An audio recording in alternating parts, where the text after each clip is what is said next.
എടാ എല്ലാവർക്കും സഹകാരിയുടെ പുതിയൊരു PYQ ഡിസ്കഷൻ സെക്ഷനിലേക്ക് സ്വാഗതം. ഇന്ന് നമ്മൾ നോക്കാൻ പോകുന്നത് എന്താണ് 2022 നടന്ന 10th ലെവൽ പ്രിലിമിനറി എക്സാമിൻ്റെ അഞ്ചാമത്തെ സ്റ്റേജ് നടന്നൊരു ക്വസ്റ്റ്യനാണ്. അത്യാവശ്യം ഒരു ഈസി ക്വസ്റ്റ്യൻ എന്ന് പറയാൻ പറ്റില്ല, ഒരു വളരെ പാടെന്നും പറയാൻ പറ്റില്ല, ഒരു മിഡിലിൽ നിൽക്കുന്ന ഒരു ക്വസ്റ്റ്യനാണ്. കുറച്ച് സ്റ്റേറ്റ്മെൻറ്റ് ക്വസ്റ്റ്യൻസൊക്കെ ഉണ്ട്. പകുതി നമ്മുടെ SCRT എന്നൊക്കെ വന്ന ചോദ്യങ്ങളാണ്, അതായത് പഴയ SCRT വന്ന ചോദ്യങ്ങളാണ്. ഓക്കെ, അപ്പോൾ നമുക്ക് ചോദ്യത്തിലോട്ട് പോവാം. ആദ്യം തന്നെ ചോദ്യം വായിക്കാം. താഴെ കൊടുത്തിരിക്കുന്നവയിൽ സാഗർ പരികർമ്മ എന്ന പരിപാടിയുമായി ബന്ധമില്ലാത്തതാണ് ചോദിച്ചേക്കുന്നത്. ഓക്കെ, അപ്പോൾ സാഗർ പരികർമ്മ എന്താണ് പദ്ധതിയുടെ പേര്? സാഗർ പരികർമ്മ. അപ്പോൾ സാഗർ പരികർമ്മ എന്ന പരിപാടിയുമായി ബന്ധമില്ലാത്തത് ഏതെന്നാണ് ചോദിച്ചേക്കുന്നത്. ഓക്കെ, നോക്കാം.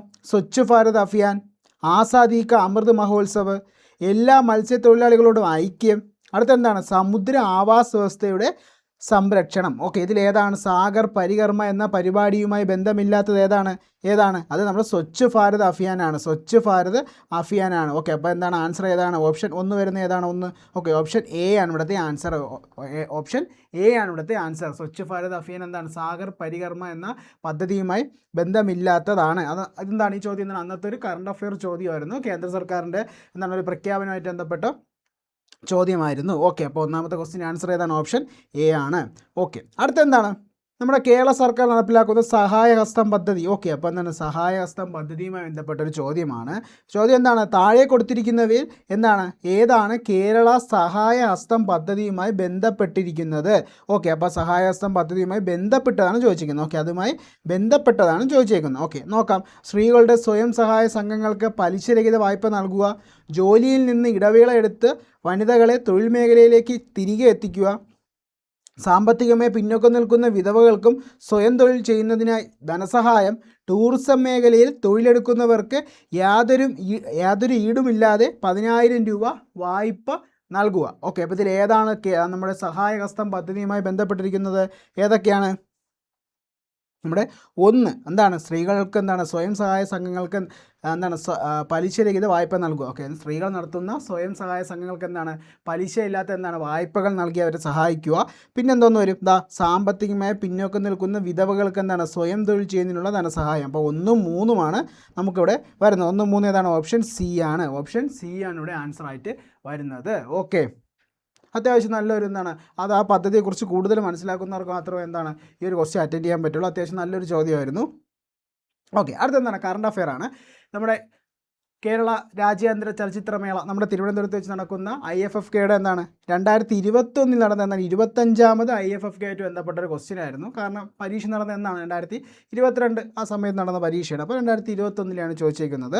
ഓക്കെ, അപ്പോൾ 2021 25ാമത് കേരള രാജ്യാന്തര ചലച്ചിത്രമേളയിൽ സുവർണ്ണ ചകോരം പുരസ്കാരം നേടിയ ചിത്രം ഏതാണ്? അതായത് this is not a burial, it's a resurrection. Okay, അപ്പോൾ അതാണ് ഓപ്ഷൻ ഡി ആണ് വരുന്നത്. ഓക്കെ, അപ്പോൾ 2026 അല്ലേ? അപ്പോൾ നമുക്ക് 2025 ഇക്കഴിഞ്ഞ IFFK നോക്കാം. അതായത് 2025 നടന്നത് 2025 നടന്ന എത്രാമത് IFFK? 30ാമത് IFFK. ഓക്കെ, അപ്പോൾ 30ാമത് IFFKയിൽ സുവർണ്ണ ചകോരം നേടിയ ചിത്രം ഏതാണ്? Two seasons two strangers. Okay, അപ്പോൾ 2025 30ാമത് IFFK 2025 30ാമത് IFFKയിൽ സുവർണ്ണ ചകോരം പുരസ്കാരം നേടിയ ചിത്രം ഏതാണ്? Two seasons two strangers. Okay, അപ്പോൾ 2025 നടന്ന എത്രാമത് IFFK ആണ്? 30ാമത് IFFK ആണ്. 30ാമത് IFFK ആണ്. ഓക്കെ, നമുക്ക് അടുത്ത ചോദ്യത്തിലോട്ട് പോകാം. ഓക്കെ, അടുത്ത ബുക്കർ പ്രൈസുമായി ബന്ധപ്പെട്ട് കുറച്ച് പ്രസ്താവന നൽകിയിട്ടുണ്ട്. അതിൽ ശരിയല്ലാത്ത പ്രസ്താവനയാണ് നമുക്ക് വേണ്ടത്. ശരിയല്ലാത്തത്. ഓക്കെ, 2021 ബുക്കർ പ്രൈസ് ജേതാവ് ഡാമൻ ഗാൽഗൾട്ട് ആണ്. അടുത്തതാണ് 2020 ബുക്കർ പ്രൈസ് ജേതാവ് ഡഗ്ലസ് സ്റ്റുവർട്ട് ആണ്. 2021 ബുക്കർ പ്രൈസ് പുരസ്കാരത്തിന് അർഹമായ കൃതിയാണ് ദി പ്രോമിസ്. അടുത്ത 2020 ബുക്കർ പ്രൈസ് പുരസ്കാരത്തിന് അർഹമായ കൃതിയാണ് the discomfort of evening. Okay, അപ്പോൾ ഏതാണ് ഇതിൽ ശരിയല്ലാത്ത പ്രസ്താവന? ഏതാണ്? നമ്മുടെ 4ാമത്തെ സ്റ്റേറ്റ്മെൻറ്റാണ്. അതായത് 2020 ബുക്കർ പ്രൈസിന് എന്താണ് പുരസ്കാരത്തിന് അർഹമായ കൃതിയാണ് ദി ഡിസ്കംഫർട്ട് ഓഫ് ഈവനിങ് അല്ല. അപ്പോൾ എന്താണ് നമ്മുടെ ഓപ്ഷൻ എ ആണ് ആൻസർ ആയിട്ട് വരുന്നത്. ഓക്കെ, ഇപ്പോൾ ഇത് 2021 നടന്ന കാര്യമാണ്. ഓക്കെ, നമുക്ക് എന്താണ് നോക്കേണ്ടത്? ഈ കൊല്ലം കൊടുത്തത് 2025 ബുക്കർ പ്രൈസ് നോക്കാൻ. 2025 ബുക്കർ പ്രൈസ് ആർക്കാണ്? ഡേവിഡ് സൊല്ലോയുടെ ഏത് കൃതിയാണ്? ഫ്ലഷ്. ഏത് കൃതിയാണ്? ഫ്ലഷ്. ഓക്കെ, അപ്പോൾ 2025 ബുക്കർ പ്രൈസ് ലഭിച്ചാർക്കാണ്? ഡേവിഡ് സൊല്ലോയുടെ ഫ്ലഷ് എന്ന കൃതിയാണ്. ഓക്കെ, അപ്പോൾ 2025 ബുക്കർ സമ്മാനവും നമ്മൾ നോക്കിയിട്ടുണ്ട്. അടുത്തെന്താണ്? ആരുടെ ജന്മശതാബ്ദിയുടെ സ്മരണാർത്ഥമാണ് ഇന്ത്യൻ മന്ത്രാലയം 100 രൂപ നാണയം പുറത്തിറക്കിയത്? 100 രൂപ നാണയം ആരുടെ ജന്മശതാബ്ദിക്കാണ്? ആരാണ്? വിജയരാജ സിത്യ. ഓക്കെ, അടുത്ത ചോദ്യം എന്താണ്? 2023 ഏത് അന്താരാഷ്ട്ര വർഷമായാണ് UN പ്രഖ്യാപിച്ചത്? 2023 ഏതാണ്? അന്താരാഷ്ട്ര മില്ലറ്റ് വർഷം, ചെറുധാന്യ വർഷമായിട്ടാണ് 2023 എന്താണ് UN എന്താണ് അന്താരാഷ്ട്ര വർഷമായിട്ട് ആചരിച്ചത്? എന്താണ്? അന്താരാഷ്ട്ര മില്ലറ്റ് വർഷമായിട്ടാണ് ആചരിച്ചത്. ഓക്കെ, അടുത്തെന്താണ്? 15ാം കേരള നിയമസഭയിലെ ഏറ്റവും പ്രായം കൂടിയ അംഗം. ഓക്കെ, 15ാം കേരള നിയമസഭയിലെ ഏറ്റവും പ്രായം കൂടിയ അംഗം ഏതാണ്? PJ ജോസഫാണ് 15ാം കേരള നിയമസഭയിലെ ഏറ്റവും പ്രായം കൂടിയ അംഗം. ഓക്കെ, അടുത്തെന്താണ്? വരണ്ട ഉഷ്ണക്കാറ്റായ ലൂ അനുഭവപ്പെടുന്ന ഋതു ഏതെന്നാണ്. ഓക്കെ, ഈ ഒരു ചോദ്യം വന്നേക്കുന്നതാണ് നമ്മുടെ SCRTയിലാണ്. ഇത് നമ്മുടെ പഴയ SCRTയിലും പറയുന്നുണ്ട്, ഇപ്പോൾ എന്താണ് പരിഷ്കരിച്ച SCRTയിലും ഇത് പറയുന്നുണ്ട്. ഓക്കെ, ഇത് സെയിം കാര്യം തന്നെയാണ് പഴയതിലും പുതിയതിലും പറയുന്നത്. ഞാൻ എന്താണ് പുതിയ SCRT പറയുന്ന പോയിൻറ്റ്സ് ആണ് ഇതിലോട്ട് വച്ചേക്കുന്നത്. നിങ്ങൾക്ക് എന്താണ് ഈ കൊടുത്തേക്കുന്നതാണ് ഞാൻ SCRTയിൽ നിന്ന് എടുത്ത് വെച്ച ഒരു പോയിൻ്റാണ്. ഓക്കെ, അപ്പോൾ നിങ്ങൾക്ക് മനസ്സിലാവും എന്താണ് PSC പരീക്ഷകളിൽ എന്താണ് SCRTയുടെ പ്രാധാന്യം എന്താണെന്ന് നിങ്ങൾക്ക് എന്താണ് ഇപ്പോൾ മനസ്സിലാവും. ഞാൻ പറയാതെ തന്നെ നിങ്ങൾക്കറിയാം, നിങ്ങൾ നോക്കുന്ന കാര്യം തന്നെയാണ്. ഓക്കെ, അപ്പോൾ എന്താണ് വരണ്ട ഉഷ്ണക്കാറ്റായി ലൂ അനുഭവപ്പെടുന്ന ഋതു ഏതാണ്? ഏത് കാലത്താണ്? ഉഷ്ണകാലത്താണ്. നമുക്ക് SCRTയിൽ എന്ത് പറയുന്നു നോക്കാം. എന്താണ് ഉഷ്ണകാലം? മാർച്ച് മാസത്തോടെ ഉത്തരേന്ത്യൻ സമതലങ്ങളിൽ താപനില ഉയരുവാൻ തുടങ്ങും. ഓക്കെ, ഇപ്പോൾ മാർച്ച് മാസം തുടങ്ങുമ്പോൾ എന്താണ് ഉത്തരേന്ത്യയിൽ എന്താണ് താപനില ഉയരാൻ തുടങ്ങും. ഏപ്രിൽ മെയ് ജൂൺ മാസങ്ങൾ. ഓക്കെ, അപ്പോൾ മാസങ്ങൾ ഓർത്തോളം ഏപ്രിൽ മെയ് ജൂൺ എന്നീ മാസങ്ങളിലാണ് ഉത്തരേന്ത്യൻ സമതലങ്ങളിൽ ഉഷ്ണകാലം അനുഭവപ്പെടുന്നത്. ഓക്കെ, അതായത് മാർച്ച് മാസത്തോടെ ഉത്തരേന്ത്യൻ സമതലങ്ങളിൽ എന്താണ് താരതമ്യേന താപനില എന്താണ് കൊണ്ടിരിക്കും. എങ്കിലെന്താണ് ഏപ്രിൽ മെയ് ജൂൺ മാസങ്ങളിലാണ് ഉത്തരേന്ത്യൻ സമതലങ്ങളിൽ എന്താണ് ഉഷ്ണകാലം അനുഭവപ്പെടുന്നത്. ഉത്തരേന്ത്യൻ സമതലങ്ങളിൽ ഉഷ്ണകാലം അതികഠിനമാണ്. മെയ് മാസത്തോടെ പടിഞ്ഞാറൻ ഭാഗങ്ങളിൽ താപനില എത്ര ഡിഗ്രി ഉയരും? 48 ഡിഗ്രി സെൽഷ്യസ് വരെ ഉയരാറുണ്ട്. ഓക്കെ, അപ്പോൾ എന്താണ് മെയ് മാസത്തോടെ എന്താണ് പടിഞ്ഞാറൻ ഭാഗങ്ങളിൽ, അതായത് ഉത്തരേന്ത്യൻ സമതലങ്ങളുടെ പടിഞ്ഞാറ് ഭാഗം, അതായത് നമ്മുടെ രാജസ്ഥാൻ വരുന്ന ഭാഗം, അപ്പോൾ നിങ്ങൾ ഏറെക്കുറെ മനസ്സിലായി കാണും നമ്മുടെ താർ മരുഭൂമി വരുന്ന ഭാഗങ്ങൾ. അപ്പോൾ എന്താണ് ഉത്തരേന്ത്യയുടെ പടിഞ്ഞാറൻ ഭാഗങ്ങളിൽ എന്താണ് താപനില എത്ര ഡിഗ്രി വരെ ഉയരും? 48 ഡിഗ്രി വരെ ഉയരാറുണ്ട്. മെയ് ജൂൺ മാസങ്ങളിലെ എന്താണ് രാജസ്ഥാൻ മരുഭൂമി പ്രദേശങ്ങളിൽ നിന്നും ഗംഗാ സമതലങ്ങളിലേക്ക് ശക്തിയേറിയ വരണ്ട ഉഷ്ണക്കാറ്റുകൾ വീശുന്നു. ലൂ എന്നറിയപ്പെടുന്ന ഈ കാറ്റുകൾ ഉത്തരേന്ത്യൻ സമതലങ്ങളിലെ താപനില എന്താണ് വർദ്ധിപ്പിക്കുന്നതിനൊരു കാരണമാകുന്നു. പഞ്ചാബ്, ഹരിയാന, കിഴക്കൻ രാജസ്ഥാൻ, ഉത്തർപ്രദേശ് എന്നിവിടങ്ങളിൽ വൈകുന്നേരങ്ങളിൽ പൊടി നിറഞ്ഞ കാറ്റുകൾ സാധാരണമാണ്. ഓക്കെ, അപ്പോൾ എന്താണ് ഉഷ്ണകാലം എന്താണ് മാർച്ച് മാസത്തോടെ നമ്മൾ ഉത്തരേന്ത്യൻ സമതലങ്ങൾ എന്താണ് ഉത്തരേന്ത്യയിൽ എന്താണ് ചൂട്, അവിടുത്തെ എന്താണ് ചൂട് താപനില ഉയരാൻ തുടങ്ങും. അതായത് നമ്മുടെ ഉത്തരേന്ത്യൻ സമതലങ്ങളിൽ എന്താണ് ഉഷ്ണകാലം അനുഭവപ്പെടുന്ന മാസങ്ങൾ ഏതൊക്കെയാണ്? ഏപ്രിൽ മെയ് ജൂൺ മാസങ്ങളിലാണ്. ഇതിൽ മെയ് മാസങ്ങളിൽ എന്താണ് ഉത്തരേന്ത്യയുടെ പടിഞ്ഞാറൻ ഭാഗത്ത് താപനില എന്താണ് 48 ഡിഗ്രി സെൽഷ്യസ് വരെ ഉയരാറുണ്ടെന്നാണ് പറയുന്നത്. പിന്നെ എന്താണ് നമ്മുടെ ചോദ്യം വന്ന കാര്യം, അതായത് നമ്മുടെ ചോദ്യത്തിൽ പറയുന്ന കാര്യം എവിടെയാണ് പറയുന്നത്? ലൂവിനെ പറ്റി പറയുന്നത് എന്താണ്? മെയ് ജൂൺ മാസങ്ങളിൽ രാജസ്ഥാനിലെ മരുഭൂമി പ്രദേശങ്ങളിൽ നിന്നും ഗംഗാ സമതലങ്ങളിലേക്ക് ശക്തിയേറിയ വരണ്ട ഉഷ്ണക്കാറ്റുകൾ വീശുന്നു. ഇതാണ് ലൂ എന്ന് അറിയപ്പെടുന്നത്. ഓക്കെ, അപ്പോൾ ലൂ എന്ന ഉഷ്ണക്കാറ്റ് അനുഭവപ്പെടുന്ന ഋതു ഏതാണ്? അത് ഉഷ്ണകാലത്താണ്. ഇമ്പോർട്ടൻ്റ് ചോദ്യമാണ്, പലതവണ PSC ചോദിച്ച കാര്യമാണ്. അടുത്ത ചോദ്യം എന്താണ്? നമ്മുടെ ദേശീയ ജലപാത. ഓക്കെ, ദേശീയ ജലപാത ഇല്ലാത്തൊരു പ്രിലിമിനറി എക്സാം ഇല്ല. മെയിൻസിൽ അങ്ങനെ ചോദിച്ചു കണ്ടിട്ടില്ല. പ്രിലിംസിന് ഇതൊരു ഷുവർ ഷോട്ടാണ്. പഠിച്ചുകൊണ്ട് പോയ ഒരു മാർക്ക് ഉറപ്പാണ്. ഒന്നെങ്കിൽ NW3 പറ്റിയോ അല്ലെങ്കിൽ NW1 പറ്റിയോ PSC ചോദിക്കാറുണ്ട്. കാരണം എന്താണ്?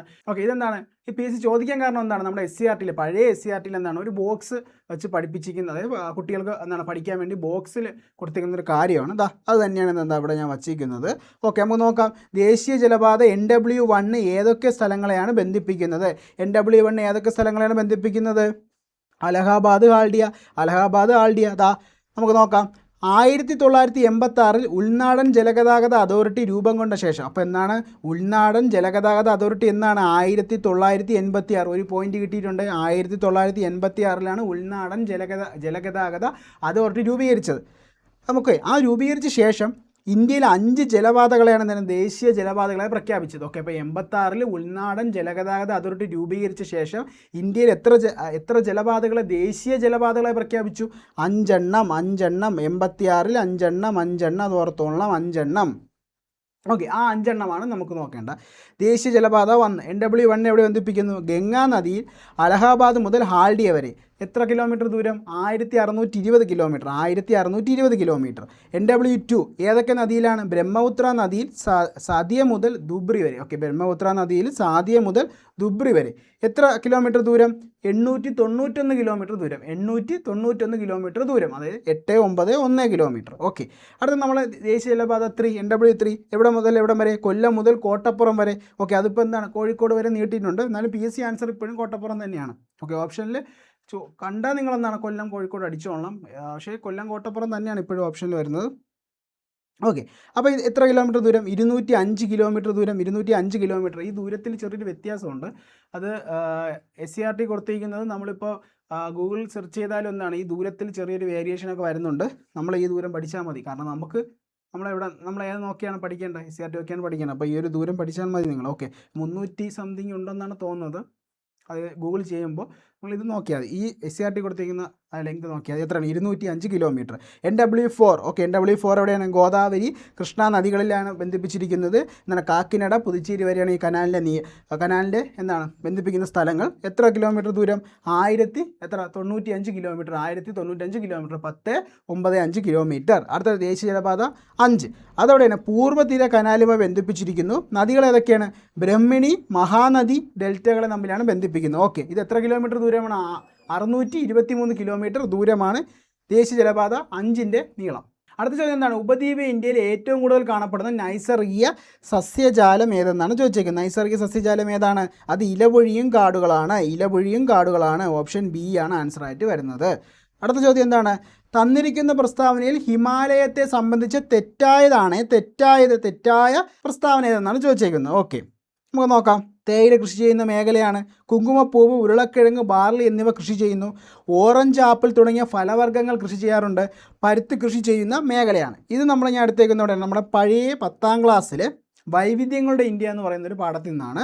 ആ ഒരു പാഠം എന്ന് പറഞ്ഞാൽ നമ്മുടെ ഇന്ത്യൻ ജോഗ്രഫി അത് വായിച്ചുകൊണ്ട് പോയാൽ നിങ്ങൾക്കൊരു ഒരു 2 അല്ലെങ്കിൽ 3 മാർക്ക് ഉറപ്പായിരുന്നു. അത്രയും നല്ലൊരു പാഠമാണ്. അതായത് നല്ല റിച്ച് കണ്ടൻറ്റാണ് ആ ഒരു പാഠം എന്ന് പറയുന്നത്. പക്ഷേ അതിനേക്കാളും ഇപ്പോഴും നമ്മൾ 9ാം ക്ലാസ്സിൽ തുടർച്ചയായിട്ട്, അതായത് പാർട്ട് 1ൽ തന്നെ തുടർച്ചയായിട്ട് ഒരു 3 പാഠമുണ്ട്. അതിൽ നമ്മുടെ പഴയ SCERT-ലാണെങ്കിൽ ഒരൊറ്റ പാഠത്തിലാണ് ഇന്ത്യൻ ഉത്തരപർവ്വത മേഖലയും നമ്മുടെ ഉത്തരേന്ത്യൻ സമതലങ്ങളും ഉപദ്വീപ പീഠഭൂമി തീരപ്രദേശങ്ങളെ പറ്റി ഒറ്റ പാഠത്തിൽ പറയുന്നെങ്കിൽ പുതിയ 9ാം ക്ലാസ്സിൻ്റെ ടെസ്റ്റിൽ എന്താണ് ഇതെല്ലാം സെപ്പറേറ്റ് പാഠങ്ങളായിട്ടാണ് പോകുന്നത്.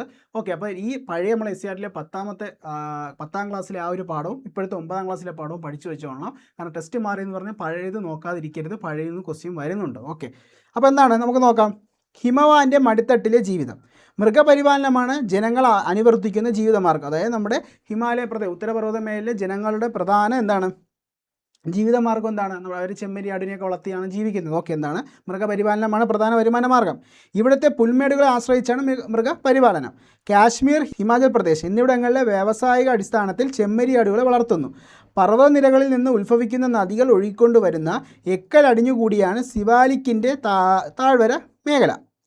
ഉരുളക്കിഴങ്ങ്, ബാർലി, കുങ്കുമപ്പൂവ് എന്നിവ കൂടാതെ ആപ്പിൾ, ഓറഞ്ച് തുടങ്ങിയ പഴവർഗ്ഗങ്ങളും തേയിലയും ഈ മേഖലയിൽ കൃഷി ചെയ്യുന്നു.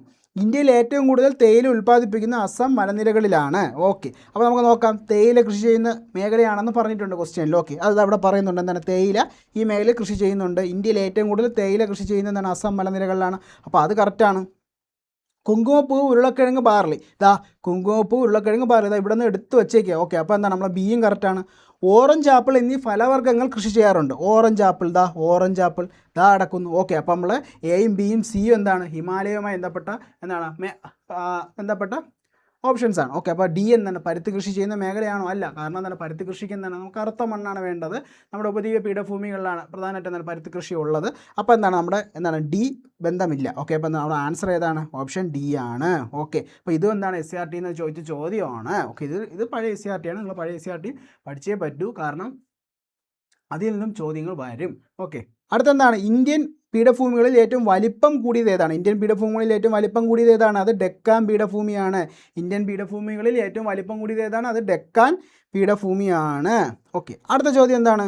താഴെ നൽകിയിരിക്കുന്ന സൂചനകൾ വായിച്ച് വിള ഏതാണെന്ന് കണ്ടെത്തുക. എന്താണ്, ഒരു ഇന്ത്യയിൽ കൃഷി ചെയ്യുന്ന ഒരു ഭക്ഷ്യവിളയായിട്ട് ബന്ധപ്പെട്ട 3 സ്റ്റേറ്റ്മെൻറ്റ് നൽകിയിട്ടുണ്ട്. അത് വായിച്ചിട്ട് എന്താണ് ഏത് വിളയുമായി ബന്ധപ്പെട്ടിരിക്കുന്നു എന്നാണ് നമുക്കിവിടെ നോക്കേണ്ടത്. ഓക്കെ, എന്താണ് ഇന്ത്യയിൽ ഉൽപ്പാദനത്തിൽ 2ാം സ്ഥാനത്തുള്ള ഭക്ഷ്യവിള റാബി വിളയാണ്. 10 ഡിഗ്രി സെൽഷ്യസ് മുതൽ 26 ഡിഗ്രി സെൽഷ്യസ് വരെ താപവും 75 സെൻറ്റിമീറ്റർ മഴയും ആവശ്യമാണ്. ഓക്കെ, അപ്പോൾ ഇത് ഏതാണ്? ആൻസർ ഏതാണ് വരുന്നത്? ഏതാണ്? നമ്മുടെ ഗോതമ്പിനെ പറ്റിയാണ് ഇവിടെ പറയുന്നത്, ഗോതമ്പിനെ പറ്റി. ഓക്കെ, ഇത് നമ്മളെന്താണ് പഴയ SCRTയിലെ 10ാമത്തെ ചാപ്റ്റർ, അതായത് ജോഗ്രഫിയിൽ വരുന്നൊരു പാഠത്തിൽ വരുന്നൊരു കാര്യമാണ്. അതിൽ എല്ലാ വിളകളെ പറ്റി, അതായത് ഗോതമ്പ്, നെല്ല്, ചോളം, പരുത്തി, തേയില, അങ്ങനെ എന്താണ് പ്രധാനപ്പെട്ട ഭക്ഷ്യവിളകളും നാണ്യവിളകൾക്ക് എന്താണ് അവയ്ക്ക് ആവശ്യമായ താപനില, എത്ര മഴ വേണം, ഏതൊക്കെ സംസ്ഥാനങ്ങളിലാണ് ഇത് കൃഷി ചെയ്യുന്നത്, ആ കാര്യങ്ങളെ പറ്റിയുള്ളൊരു ഒരു അടിപൊളി ചാപ്റ്റർ ഉണ്ട്. ആ പാഠത്തിൽ നിന്ന് ആണ് എന്താണ് ഈ ഒരു ചോദ്യം വന്നിട്ടുള്ളത്. ഓക്കെ, ഗോതമ്പ്, ആ ചിത്രത്തിൽ ഗോതമ്പിനെ പറ്റി എന്താണ് നോക്കാം. അതായത് ഗോതമ്പ് ഇന്ത്യയിൽ ഉൽപ്പാദനത്തിൽ 2ാം സ്ഥാനത്തുള്ള ഭക്ഷ്യവിള. കണ്ടോ, ഇന്ത്യയിൽ ഉൽപ്പാദനത്തിൽ എന്താണ് 2ാം സ്ഥാനത്തുള്ള, 1ാം സ്ഥാനം നെല്ലാണ്, അപ്പോൾ 2ാം സ്ഥാനം ഗോതമ്പ്. ഓക്കെ, അത് നമ്മളെ ക്വസ്റ്റ്യനിൽ വന്നിട്ടുണ്ട്. അടുത്തെന്താണ്, നീർവാഴ്ചയുള്ള എക്കൽ മണ്ണാണ് ആവശ്യം. ഓക്കെ, വെറും എക്കൽ മണ്ണല്ല, നീർവാഴ്ചയുള്ള എക്കൽ മണ്ണ്. ഓക്കെ, മുഖ്യമായും മിതോഷ്ണ മേഖലയിൽ കൃഷി ചെയ്യുന്ന ഈ വിളയ്ക്ക് 10 ഡിഗ്രി സെൽഷ്യസ് മുതൽ 26 ഡിഗ്രി സെൽഷ്യസ് വരെ താപനിലയും 75 സെൻറ്റിമീറ്റർ മഴയും ആവശ്യമാണ്. ഇതാ അടിപൊളി 3 പോയിൻ്റാണ്. എന്താണ്, ഇന്ത്യയിലെ ഉൽപ്പാദനത്തിൽ എന്താണ് ഭക്ഷ്യവിളകളുടെ ഉൽപ്പാദനത്തിൽ ഇന്ത്യയിൽ 2ാം സ്ഥാനത്ത് ഗോതമ്പാണ്. നീർവാഴ്ചയുള്ള എക്കൽ മണ്ണ് വേണം ഗോതമ്പിന്. പിന്നെന്താണ്, ഗോതമ്പും പ്രധാനമായും മിതോഷ്ണ മേഖലയിലാണ് കൃഷി ചെയ്യുന്നത്. ഇവയ്ക്ക് ആവശ്യമായ താപനില എത്രയാണ്? 10 ഡിഗ്രി സെൽഷ്യസ് മുതൽ 26 ഡിഗ്രി സെൽഷ്യസ് വരെ താപനിലയും 75 സെൻറ്റിമീറ്റർ മഴയും വേണം. 75 സെൻറ്റിമീറ്റർ മഴയും ആവശ്യമാണ് ഗോതമ്പ് കൃഷിക്ക്. ഓക്കെ, അപ്പോൾ നമ്മളെ SCRTയിൽ നിന്ന് എന്താണ് അതുപോലെ എടുത്ത് വെച്ചൊരു ചോദിച്ച ചോദ്യമാണ്. പഠിച്ചവർക്ക് എന്താണ്, ഇത് പഠിച്ചുകൊണ്ട് പോയവർക്ക് എന്താണ് അവിടെ ഒരു മാർക്ക് ഷുവറാണ്. ഓക്കെ, അടുത്ത ചോദ്യം എന്താണ്? വടക്കുകിഴക്കൻ മൺസൂൺ കാലത്ത് ഏറ്റവും കൂടുതൽ മഴ ലഭിക്കുന്ന ഇന്ത്യയിലെ ഭൂപ്രകൃതി ഭാഗം ഏതാണ്? ഏത് ഭാഗത്താണ് വടക്കുകിഴക്കൻ മൺസൂൺ കാലത്ത്? നമ്മുടെ കേരളത്തിൽ ലഭിക്കും, പക്ഷേ എന്താണ് വലിയ തോതിലില്ല. ഓക്കെ, അപ്പോൾ എവിടെയാണ്? നമ്മുടെ കിഴക്കൻ തീരസമതലങ്ങളാണ്. തമിഴ്നാട്, ആന്ധ്രയൊക്കെ ഉൾപ്പെടുന്ന കിഴക്കൻ തീരസമതലങ്ങൾ, പ്രധാനമായും തമിഴ്നാടാണ് കൂടുതലും മഴ ലഭിക്കുന്നത് വടക്കിഴക്കൻ മൺസൂൺ കാലത്ത്. ഓക്കെ, ആൻസർ ഏതാണ്? ഓപ്ഷൻ ഡി ആണ് വരുന്നത്. ഓക്കെ, അടുത്തെന്താണ്? തഞ്ചാവൂർ ഏത് നദീതീരത്താണ് സ്ഥിതി ചെയ്യുന്നത്? തഞ്ചാവൂർ ഏത് നദീതീരത്താണ്? കാവേരി നദീതീരത്താണ്. കാവേരി നദീതീരത്താണ്. അടുത്തെന്താണ്? ലിബിലേക്ക് ചുരം ബന്ധിപ്പിക്കുന്നത് ഏതൊക്കെ പ്രദേശങ്ങളെയാണ്? ലിബിലേക്ക് ചുരം ബന്ധിപ്പിക്കുന്ന ഏതൊക്കെ പ്രദേശങ്ങളാണ്? ഉത്തരാഖണ്ഡ്, ടിബറ്റ്. ഓക്കെ, ലിബിലേക്ക് ബന്ധിപ്പിക്കുന്ന എന്താണ്? ഉത്തരാഖണ്ഡ്, ടിബറ്റ്. ഓക്കെ, ഞാൻ പഠിച്ചു വെച്ചിരിക്കുന്നത് എങ്ങനെയാണെന്ന് വെച്ചാൽ ലിബിലേക്ക് യൂറ്റി. ഓക്കെ, ഉത്തരാഖണ്ഡ് ടിബറ്റിനെ ബന്ധിപ്പിക്കുന്നതാണ് ലിബിലേക്ക് ചുരം. ചുവടെ തന്നിരിക്കുന്ന നദികളിൽ അറബിക്കടലിൽ പതിക്കുന്നത് ഏതൊക്കെ? ഓക്കെ, താഴെ നൽകിയിരിക്കുന്ന നദികളിൽ ഏതൊക്കെ നദിയാണ് അറബിക്കടലിൽ പതിക്കുന്നത്? ഓക്കെ, നമുക്ക് ഏതൊക്കെ? സിന്ധു അറബിക്കടലിലാണ് പതിക്കുന്നത്. പിന്നെ അതുകൊണ്ട് പെരിയാർ അറബിക്കടലിലാണ് പതിക്കുന്നത്. ഓക്കെ, അടുത്തെന്താണ്? നർമ്മദ. ഓക്കെ, നർമ്മദ എന്താണ്? അറബിക്കടലിലാണ് പതിക്കുന്നത്. മഹാനദി എവിടെയാണ്? ബംഗാൾ ഉൾക്കടലിലാണ്. അപ്പോൾ 1, 3, 4 1, 3, 4 എങ്ങനെ? നമ്മുടെ ഓപ്ഷൻ ബി ആണ് ആൻസറായിട്ട് വരുന്നത്. ഓപ്ഷൻ ബി ആണ് ആൻസറായിട്ട് വരുന്നത്. ഓക്കെ, അടുത്തെന്താണ്? ഇന്ത്യൻ ഭരണഘടനയുടെ ഏത് അനുച്ഛേദത്തിലാണ് വിദ്യാഭ്യാസ അവകാശം ഉൾപ്പെടുത്തിയിരിക്കുന്നത്? വിദ്യാഭ്യാസ അവകാശം ഏത് ആർട്ടിക്കിളിലാണ് ഉൾപ്പെടുത്തിയിരിക്കുന്നത്? നമ്മുടെ ആർട്ടിക്കിൾ 21A ആർട്ടിക്കിൾ 21A എന്താണ് വിദ്യാഭ്യാസ അവകാശത്തെ പറ്റി പറയുന്ന ആർട്ടിക്കിൾ 21A ആണ്. അടുത്തെന്താണ്? താഴെ പറയുന്നവയിൽ ഏത് തത്വമാണ് 42ാം ഭേദഗതി പ്രകാരം നമ്മുടെ ഇന്ത്യൻ ഭരണഘടനയുടെ ആമുഖത്തിൽ കൂട്ടിച്ചേർക്കപ്പെട്ടത്? ഏതാണ്? സോഷ്യലിസം. ഏതാണ്? സോഷ്യലിസം. ഓക്കെ, അപ്പോൾ സോഷ്യലിസം ഇന്ത്യൻ ഭരണഘടനയുടെ ആമുഖത്തിൽ കൂട്ടിച്ചേർക്കപ്പെട്ടത് എത്രാം ഭരണഘടനാ ഭേദഗതിയിലൂടെയാണ്? 42ാം ഭരണഘടനാ ഭേദഗതിയിലൂടെ. ഓക്കെ, ഇന്ത്യയുടെ കേന്ദ്ര വിവരാവകാശ കമ്മീഷനിൽ ചെയർമാനെ കൂടാതെ പ്രസിഡന്റിന് എത്ര വിവരാവകാശ കമ്മീഷണറെ കൂടി നിയമിക്കാൻ കഴിയും? എത്ര പേരെ നിയമിക്കാൻ കഴിയും? അതായത് 10 പേരെ. ഓക്കെ, ഇപ്പോൾ ഇതിൽ അംഗമായൊരു മലയാളിയുണ്ട്, PR രമേശ്. ആദ്യമായിട്ടൊരു മലയാളി കേന്ദ്ര വിവരാവകാശ കമ്മീഷനിൽ എന്താണ് ഈ 10 കമ്മീഷണർമാരിൽ ഉൾപ്പെടുന്ന ആദ്യത്തെ മലയാളിയാണ് PR രമേശ്, അതൊന്ന് ഓർത്ത് വെച്ചോളൂ, ആദ്യ മലയാളിയാണ് കേട്ടോ. അപ്പോൾ ഈ കമ്മീഷനിൽ അംഗമായ വിവരാവകാശ കമ്മീഷണർ ആണ് PR രമേശ്. ആദ്യമായിട്ടാണ് മലയാളി ആ സ്ഥാനത്ത് എത്തുന്നത്. ഓക്കെ, അപ്പോൾ PR രമേശ് ഇപ്പോഴത്തെ എന്താണ് നമ്മുടെ കേന്ദ്രത്തിലെ വിവരാവകാശ കമ്മീഷണർമാരുടെ 10 പേരിൽ ഒരാളാണ്. ബച്ചൻ ബച്ചാവോ ആന്തോളൻ എന്ന സംഘടന രൂപീകരിച്ച് ബാലവേലയ്ക്കെതിരെ പ്രവർത്തിക്കുന്ന ഇന്ത്യൻ സാമൂഹ്യ പരിഷ്കർത്താവ് ആരാണ്? നമ്മുടെ നൊബേൽ സമ്മാനം ജേതാവായ കൈലാസ് സത്യാർത്ഥിയാണ് ആൻസറായിട്ട് വരുന്നത്. ഓക്കെ, അടുത്തെന്താണ്? ഇന്ത്യയുടെ ദേശീയ ഗീതമായ വന്ദേ മാതരം ഏത് ഭാഷയിലാണ് രചിക്കപ്പെട്ടത്? ഏത് ഭാഷയിലാണ്? ബംഗാളി ഭാഷയിൽ. ഓക്കെ, വന്ദേ മാതരം രചിച്ചത് ബംഗാളി ഭാഷയിലാണ്. അടുത്തെന്താണ്? ഇന്ത്യൻ ഗവൺമെൻറ് നമ്മുടെ റുപ്പി എന്ന ചിഹ്നം, ഇന്ത്യൻ രൂപയുടെ ചിഹ്നം, ഔദ്യോഗിക ചിഹ്നം റുപ്പി എന്ന ചിഹ്നം എന്താണ് ദേശീയ ചിഹ്നമായി സ്വീകരിച്ചത്? നമ്മുടെ ഇന്ത്യൻ രൂപയുടെ എന്താണ് ദേശീയ ചിഹ്നമായി സ്വീകരിച്ച വർഷം മാസം ഡേറ്റ് ആണ് ചോദിച്ചേക്കുന്നത്. എന്താണ്? 2010 ജൂലൈ 15. അടുത്തെന്താണ്? മൗലിക കടമകൾ നമ്മൾ ഏത് വിദേശ രാജ്യത്തു നിന്നാണ് കടമെടുത്തത്? മൗലിക കടമകൾ നമ്മുടെ സോവിയറ്റ് യൂണിയൻ മൗലിക കടമകൾ നമ്മൾ കടമെടുത്തത് സോവിയറ്റ് യൂണിയൻ്റെ ഭരണഘടനയിൽ നിന്നാണ്. ഓക്കെ, അടുത്തെന്താണ്? കേന്ദ്ര വിവരാവകാശ കമ്മീഷനുമായി ബന്ധപ്പെട്ട ശരിയല്ലാത്ത പ്രസ്താവനയാണ്. ഓക്കെ, നോക്കാം നമുക്ക്. ശരിയല്ലാത്ത പ്രസ്താവന 2025 വിവരാവകാശ നിയമത്തിൻ്റെ അടിസ്ഥാനത്തിൽ രൂപീകരിച്ചു. ഓക്കെ, അത് ശരിയാണ്. ചെയർമാനെ കമ്മീഷണർമാരെ നിയമിക്കുന്നത് പ്രധാനമന്ത്രിയാണോ? അല്ല, അത് പ്രസിഡൻ്റാണ്. അത് തെറ്റാണ്. 2005 ഒക്ടോബർ 24 നിലവിൽ വന്നു. ഓക്കെ, അതും തെറ്റാണ്. ഓക്കെ, അപ്പോൾ നമ്മുടെ തെറ്റായ പ്രസ്താവന ഏതൊക്കെയാണ്? 2ഉം 3ഉമാണ്. ഓക്കെ, ഓപ്ഷൻ ബി ആണ് വരുന്നത്. ഓക്കെ, നമുക്കന്ന് അടുത്ത ക്വസ്റ്റ്യനിലോട്ട് പോവാം. അടുത്ത ക്വസ്റ്റ്യൻ എന്താണ്? താഴെ പറയുന്നവയിൽ ഏത് ഇന്ത്യൻ സംസ്ഥാനത്തിലാണ് ദ്വിമണ്ഡല നിയമനിർമ്മാണ സംവിധാനം നിലനിൽക്കുന്നത്? ദ്വിമണ്ഡല നിയമനിർമ്മാണ സഭ താഴെ പറയുന്ന ഏതൊക്കെ സംസ്ഥാനങ്ങളാണ് നിലനിൽക്കുന്നത്? ഏതിലൊക്കെയാണ്? നമ്മുടെ മഹാരാഷ്ട്രയിലാണ്. അതിനെന്താണ്? നിങ്ങൾക്കൊരു കോഡ് ഞാൻ പറഞ്ഞുതരാം. എന്താണ്? അബു KTM. എ എന്താണ്? എ ആന്ധ്ര. ബി എന്താണ്? ബീഹാർ. യു എന്താണ്? നമ്മുടെ ഉത്തർപ്രദേശ് UP. കെ എന്താണ്? കർണാടക. ടി എന്താണ്? തെലങ്കാന. എം എന്താണ്? മഹാരാഷ്ട്ര. ഓക്കെ, അപ്പോൾ നമ്മുടെ രാജ്യത്ത് എന്താണ് ദ്വിമണ്ഡല നിയമനിർമ്മാണ സഭ നിലവിലുള്ള ഏതൊക്കെ സംസ്ഥാനങ്ങളാണ്? അബു KTM, അതായത് ആന്ധ്ര, ബീഹാർ, ഉത്തർപ്രദേശ്, കർണാടക, തെലങ്കാന, മഹാരാഷ്ട്ര. അപ്പോൾ ഇത്രയും സംസ്ഥാനങ്ങളിലാണ് എന്താണ് രാജ്യത്ത് ദ്വിമണ്ഡല നിയമനിർമ്മാണ സഭ നിലവിലുള്ളത്. ഓക്കെ, അടുത്തെന്താണ്? മഹാത്മാഗാന്ധിജിയുടെ താഴെ തന്നിട്ടുള്ള പ്രസ്താവനയിൽ ശരിയായ ജോഡിയാണ് വേണ്ടത്. ശരിയായ ജോഡി. ഓക്കെ, 1869 ഒക്ടോബർ 2 ഗുജറാത്തിലെ പോർബന്തറിൽ ജനിച്ചു. കറക്റ്റാണ്. അടുത്തെന്താണ്? 1915 ജനുവരി 9 ദക്ഷിണാഫ്രിക്കയിൽ നിന്നാണ് ഇന്ത്യയിൽ തിരിച്ചെത്തി. അത് കറക്റ്റാണ്. പ്രവാസി ഭാരതി ദിവസമായി നമ്മൾ ജനുവരി 9 ആചരിക്കുന്നു. അപ്പോൾ 1ഉം 2ഉം ശരിയാണെന്ന് മനസ്സിലായി. സുരേന്ദ്രനാഥ് ബാനർജി ഗാന്ധിജിയുടെ രാഷ്ട്രീയ ഗുരുവായി കണക്കാക്കുന്നു. തെറ്റാണ്. അദ്ദേഹത്തിൻ്റെ രാഷ്ട്രീയ ഗുരുവായിട്ട് ആരാണ്? നമ്മുടെ ഗോപാലകൃഷ്ണ ഗോഖലെയാണ്. ഓക്കെ, ഗോപാലകൃഷ്ണ ഗോഖലെയാണ് അദ്ദേഹത്തിൻ്റെ രാഷ്ട്രീയ ഗുരു. അപ്പോൾ എന്താണ്? സുരേന്ദ്രനാഥ് ബാനർജി ഗാന്ധിജിയുടെ രാഷ്ട്രീയ ഗുരുവായി കണക്കാക്കുന്നത്. തെറ്റാണ്. ഗാന്ധിജിയുടെ രാഷ്ട്രീയ ഗുരു ആരാണ്? അത് ഗോപാലകൃഷ്ണ ഗോഖലെയാണ്. ഓക്കെ, അപ്പോൾ നമ്മൾ 1ഉം 2ഉമാണ് ശരി. ഓക്കെ, അപ്പോൾ നമ്മുടെ ഓപ്ഷൻ ഏതാണ്? ആൻസറായിട്ട് വരുന്ന ഓപ്ഷൻ ഏതാണ്? 30 സി ആണ്. അടുത്ത എന്താണ്? 1919 ജാലിയൻ വാലാബാഗ് കൂട്ടക്കൊലയുമായി ബന്ധപ്പെട്ട് ശരിയായ ജോഡിയാണ് നമ്മൾ കണ്ടെത്തേണ്ടത്. ഓക്കെ, ബ്രിട്ടീഷ് ഗവൺമെൻറ് പാസ്സാക്കിയ റൗലറ്റ് ആക്റ്റുമായി ബന്ധപ്പെട്ടതാണിത്. ശരിയാണ്. അടുത്ത എന്താണ്? കൂട്ടക്കൊലയെക്കുറിച്ച് അന്വേഷിക്കാൻ സർക്കാർ സൈമൺ കമ്മീഷൻ രൂപീകരിച്ചു. തെറ്റാണ്. അടുത്ത എന്താണ്? കൂട്ടക്കൊലയിൽ പ്രതിഷേധിച്ച് രവീന്ദ്രനാഥ് ടാഗോർ സർ സ്ഥാനം, അദ്ദേഹത്തിന് ബ്രിട്ടീഷ് ഗവൺമെൻറ് നൽകിയ സർ സ്ഥാനം ഉപേക്ഷിച്ചു. അതും ശരിയാണ്. അപ്പോൾ 1ഉം 3ഉമാണ് ശരി. നമ്മുടെ ആൻസർ ഏതാണ്? ഡി ആണ്. അടുത്ത എന്താണ്? ഭാഷാടിസ്ഥാനത്തിലുള്ള സംസ്ഥാന രൂപവൽക്കരണവുമായി ബന്ധപ്പെട്ട ശരിയായ പ്രസ്താവനയാണ് ഇവിടെ നമുക്ക് കണ്ടെത്തേണ്ടത്. ഓക്കെ, ഇന്ത്യയിൽ ഭാഷാടിസ്ഥാനത്തിൽ രൂപം കൊണ്ട ആദ്യ സംസ്ഥാനം ഡൽഹിയാണ്. അത് തെറ്റാണ്. നമ്മുടെ ആന്ധ്രയാണ്. 1956 നവംബർ 1 ഭാഷാടിസ്ഥാനത്തിൽ ഇന്ത്യയിലെ സംസ്ഥാനങ്ങളെ പുനഃസംഘടിപ്പിച്ചു. അത് കറക്റ്റാണ്. ഭാഷാടിസ്ഥാനത്തിലുള്ള സംസ്ഥാന രൂപവൽക്കരണ കമ്മീഷൻ്റെ അധ്യക്ഷൻ ഫസൽ അലി, നമ്മുടെ ഫസൽ അലി കമ്മീഷൻ. അപ്പോൾ 2ഉം 3ഉം ശരിയാണ്. ഓപ്ഷൻ എ ആണ് ആൻസറായിട്ട് വരുന്നത്. അടുത്തെന്താണ്? 1857 കലാപവുമായി ബന്ധപ്പെട്ട കേന്ദ്രങ്ങളും അവിടുത്തെ കലാപ നേതാക്കളുടെ എന്താണ് ശരിയായ ജോഡി കണ്ടെത്തുക. ഓക്കെ, അപ്പോൾ നമുക്കെന്താണ്? ഇതും SCRT ചോദിച്ച ചോദ്യമാണ്. നമുക്കെന്താണ് അത് നോക്കിയിട്ട് വരാം. ഓക്കെ, കലാപ സ്ഥലവും നേതാക്കളും. ഡൽഹിയിൽ ആരാണ്? ബഹദൂർ ഷാ രണ്ടാമൻ. ഓക്കെ, ഝാൻസിയിൽ ആരാണ്? നമ്മുടെ ഝാൻസി റാണി ലക്ഷ്മി ഭായ്. ലക്നൌവിൽ ആരാണ്? ബീഗം ഹസ്രത്ത് മഹൽ. കാൺപൂർ ആരാണ്? നാനാ സാഹിബ് താന്തിയ തോപ്പി. നാനാ സാഹിബിൻ്റെ പിക്ചറാണ് ഇവിടെ നൽകിയിട്ടുള്ളത്. നാനാ സാഹിബും താന്തിയ തോപ്പി. ഫൈസാബാദിൽ ആരാണ്? മൗലവി അഹമ്മദുള്ള. ഫൈസാബാദിൽ മൗലവി അഹമ്മദുള്ള. ഓക്കെ, അപ്പോൾ ഡൽഹിയിൽ ആരാണെന്ന് നമ്മൾ പഠിച്ചു, ഝാൻസിയിൽ ആരാണെന്ന് പഠിച്ചു, ലക്നൌവിൽ ആരാണെന്ന് പഠിച്ചു, കാൺപൂരിലും ആരാണെന്ന് പഠിച്ചു, ഫൈസാബാദിലും ആരാണെന്ന് പഠിച്ചു. ഓക്കെ, നമുക്ക് എന്താണ് ക്വസ്റ്റ്യനിലോട്ടൊന്ന് വരാം. ഡൽഹിയിൽ ബീഗം ഹസ്രത്ത് മഹലാണ്. തെറ്റാണ്. ഡൽഹിയിലാണ് ബഹദൂർ ഷാ രണ്ടാമനാണ്. ഝാൻസിയിൽ റാണി ലക്ഷ്മി ഫായ്, അത് കറക്റ്റാണ്. കാൺപൂർ ആരാണ്?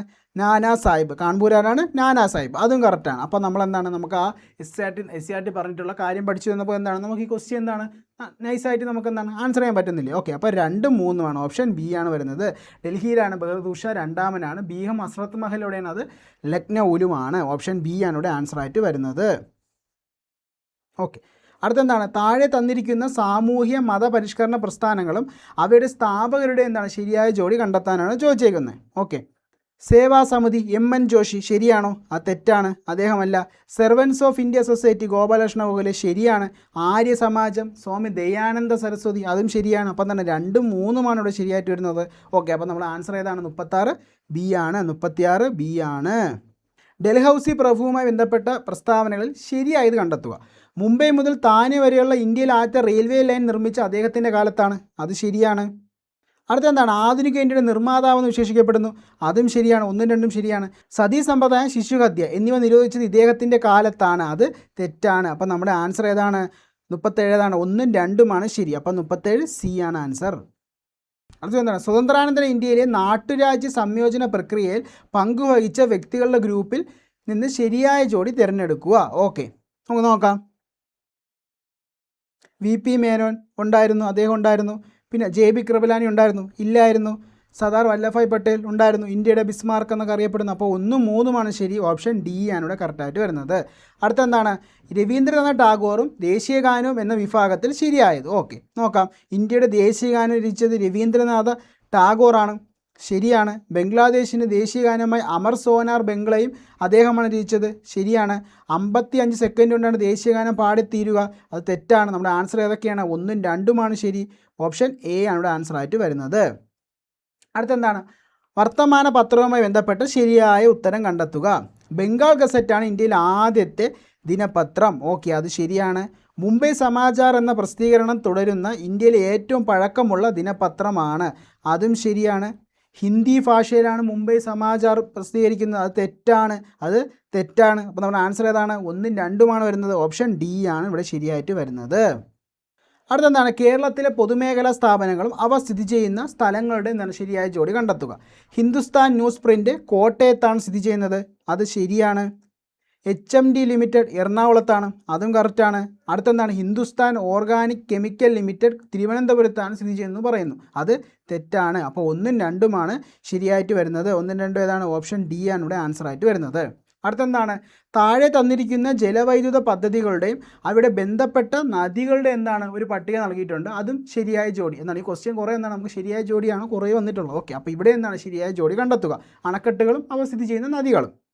ഓക്കെ, നേര്യമംഗലം ജലവൈദ്യുത പദ്ധതി ചാലക്കുടി പുഴയിലാണ്, അത് തെറ്റാണ്. അതെന്താണ്? കുറ്റ്യാടി ജലവൈദ്യുത പദ്ധതി കുറ്റ്യാടി നദിയിലാണ്, അത് ശരിയാണ്. ശബരിഗിരി ജലവൈദ്യുത പദ്ധതി എവിടെയാണ്? പമ്പയിലാണ്. ശബരിഗിരി ജലവൈദ്യുത പദ്ധതി പമ്പയിലാണെന്നാണ് പറയുന്നത്. അപ്പോൾ 2ഉം 3ഉമാണ് ശരി. ഓപ്ഷൻ എ ആണ്. അടുത്തെന്താണ്? താഴെ നൽകിയിരിക്കുന്ന പട്ടികയിൽ നിന്ന് കേരളത്തിലെ സാംസ്കാരിക സ്ഥാപനങ്ങളുടെയും അവ സ്ഥിതി ചെയ്യുന്ന സ്ഥലങ്ങളുടെയും ശരിയായ ജോഡി കണ്ടെത്തുക. ഓക്കെ, നോക്കാം. തുഞ്ചൻ സ്മാരകം തിരൂരാണ്, കറക്റ്റാണ്. കുഞ്ചൻ സ്മാരകം കിള്ളിക്കുറിശി മംഗലമാണ്, കറക്റ്റാണ്. വള്ളത്തോൾ മ്യൂസിയം കൊല്ലത്താണോ? അല്ല. അപ്പോൾ 1ഉം 2ഉമാണ് ശരി. ഓപ്ഷൻ സി ആണ് ഇവിടെ കറക്റ്റായിട്ട് വരുന്നത്. ചോദ്യം എന്താണ്? കേരള സാഹിത്യ അക്കാദമി അവാർഡുകൾ നേടിയ കവികളും ചുവടെ നൽകിയിരിക്കുന്നു, ശരിയായ ജോഡി കണ്ടെത്തുക. ഓക്കെ, വിശ്വദർശനം ജി ശങ്കരക്കുറുപ്പ്, അദ്ദേഹത്തിൻ്റെ കൃതിയാണ് വിശ്വദർശനം. അടുത്തെന്താണ്? അവിൽപ്പൊതി വെള്ളിക്കുളം ഗോപാലകുറുപ്പിൻ്റെയാണോ? അല്ല. അടുത്തെന്താണ്? മുത്തശ്ശി ആരുടെ കൃതിയാണ്? N ബാലാമണി അമ്മയുടെയാണ്. അപ്പോൾ 1ഉം 3ഉമാണ് ശരി. 44 ഏതാണ്? ഓപ്ഷൻ സി ആണ്. ഓക്കെ, അടുത്തെന്താണ്? കേരളത്തിലെ നദികളും അവയുടെ ഉത്ഭവസ്ഥാനവും അടിസ്ഥാനമാക്കി ശരിയായ ഉത്തരം. ഓക്കെ, ഇതും എന്താണ് ശരിയായ ജോഡി കണ്ടെത്തുക. എന്താണ് ചോദ്യം? പമ്പാ നദി പുളിച്ചിമല, അത് കറക്റ്റാണ്. ചാലക്കുടി പുഴ ഉത്ഭവിക്കുന്ന ഇവിടെ നിന്നാണ്? ആനമലയിൽ നിന്നാണ്. അടുത്തത് അച്ചൻകോവിലാർ പമ്പാ നദിയാണോ? അല്ല. അപ്പോൾ 1ഉം 2ഉമാണ് ശരിയായിട്ട് വരുന്നത്. ഓപ്ഷൻ ബി ആണ്. അടുത്തെന്താണ് പശ്ചിമഘട്ടം കടന്നു പോകുന്ന ചില സംസ്ഥാനങ്ങൾ താഴെ തന്നിരിക്കുന്നു, ശരിയായത് കണ്ടെത്തുക. ഓക്കെ, ആന്ധ്രാപ്രദേശ്, ഗോവ, കർണാടക. ഓക്കെ, അപ്പോൾ ഇതിൽ ഏതൊക്കെ സംസ്ഥാനങ്ങളിലാണ് നമ്മുടെ പശ്ചിമഘട്ടം കടന്നു പോകുന്നത്? ഏതൊക്കെ സംസ്ഥാനങ്ങളിലാണ്? ഗോവയും കർണാടകയും. അപ്പോൾ ഒന്നാണ് ഓപ്ഷൻ സി ആണ്. അടുത്ത ചോദ്യം എന്താണ്? കുടുംബശ്രീ സംവിധാനത്തെക്കുറിച്ച് താഴെ തന്നിട്ടുള്ള പ്രസ്താവനകളുടെ അടിസ്ഥാനത്തിൽ ശരിയായ ജോഡി തിരഞ്ഞെടുക്കുക. സംസ്ഥാന സർക്കാരിൻ്റെ ഉൾപ്പെടെയുള്ള ദാരിദ്ര്യ നിർമ്മാർജ്ജന പ്രവർത്തനങ്ങൾ നടപ്പാക്കുന്നതിനായി രൂപം നൽകിയ സാമൂഹിക സന്നദ്ധ സംവിധാനമാണ് കുടുംബശ്രീ. അത് കറക്റ്റാണ്. അടുത്തെന്താണ്? ഈ സാമൂഹ്യ സംഘടനാ സംവിധാനത്തിൻ്റെ ഭരണസമിതി തിരഞ്ഞെടുപ്പ് 3 വർഷത്തിൽ ഒരിക്കൽ നടത്തേണ്ടതാണ്. അതും കറക്റ്റാണ്. അടുത്തെന്താണ്?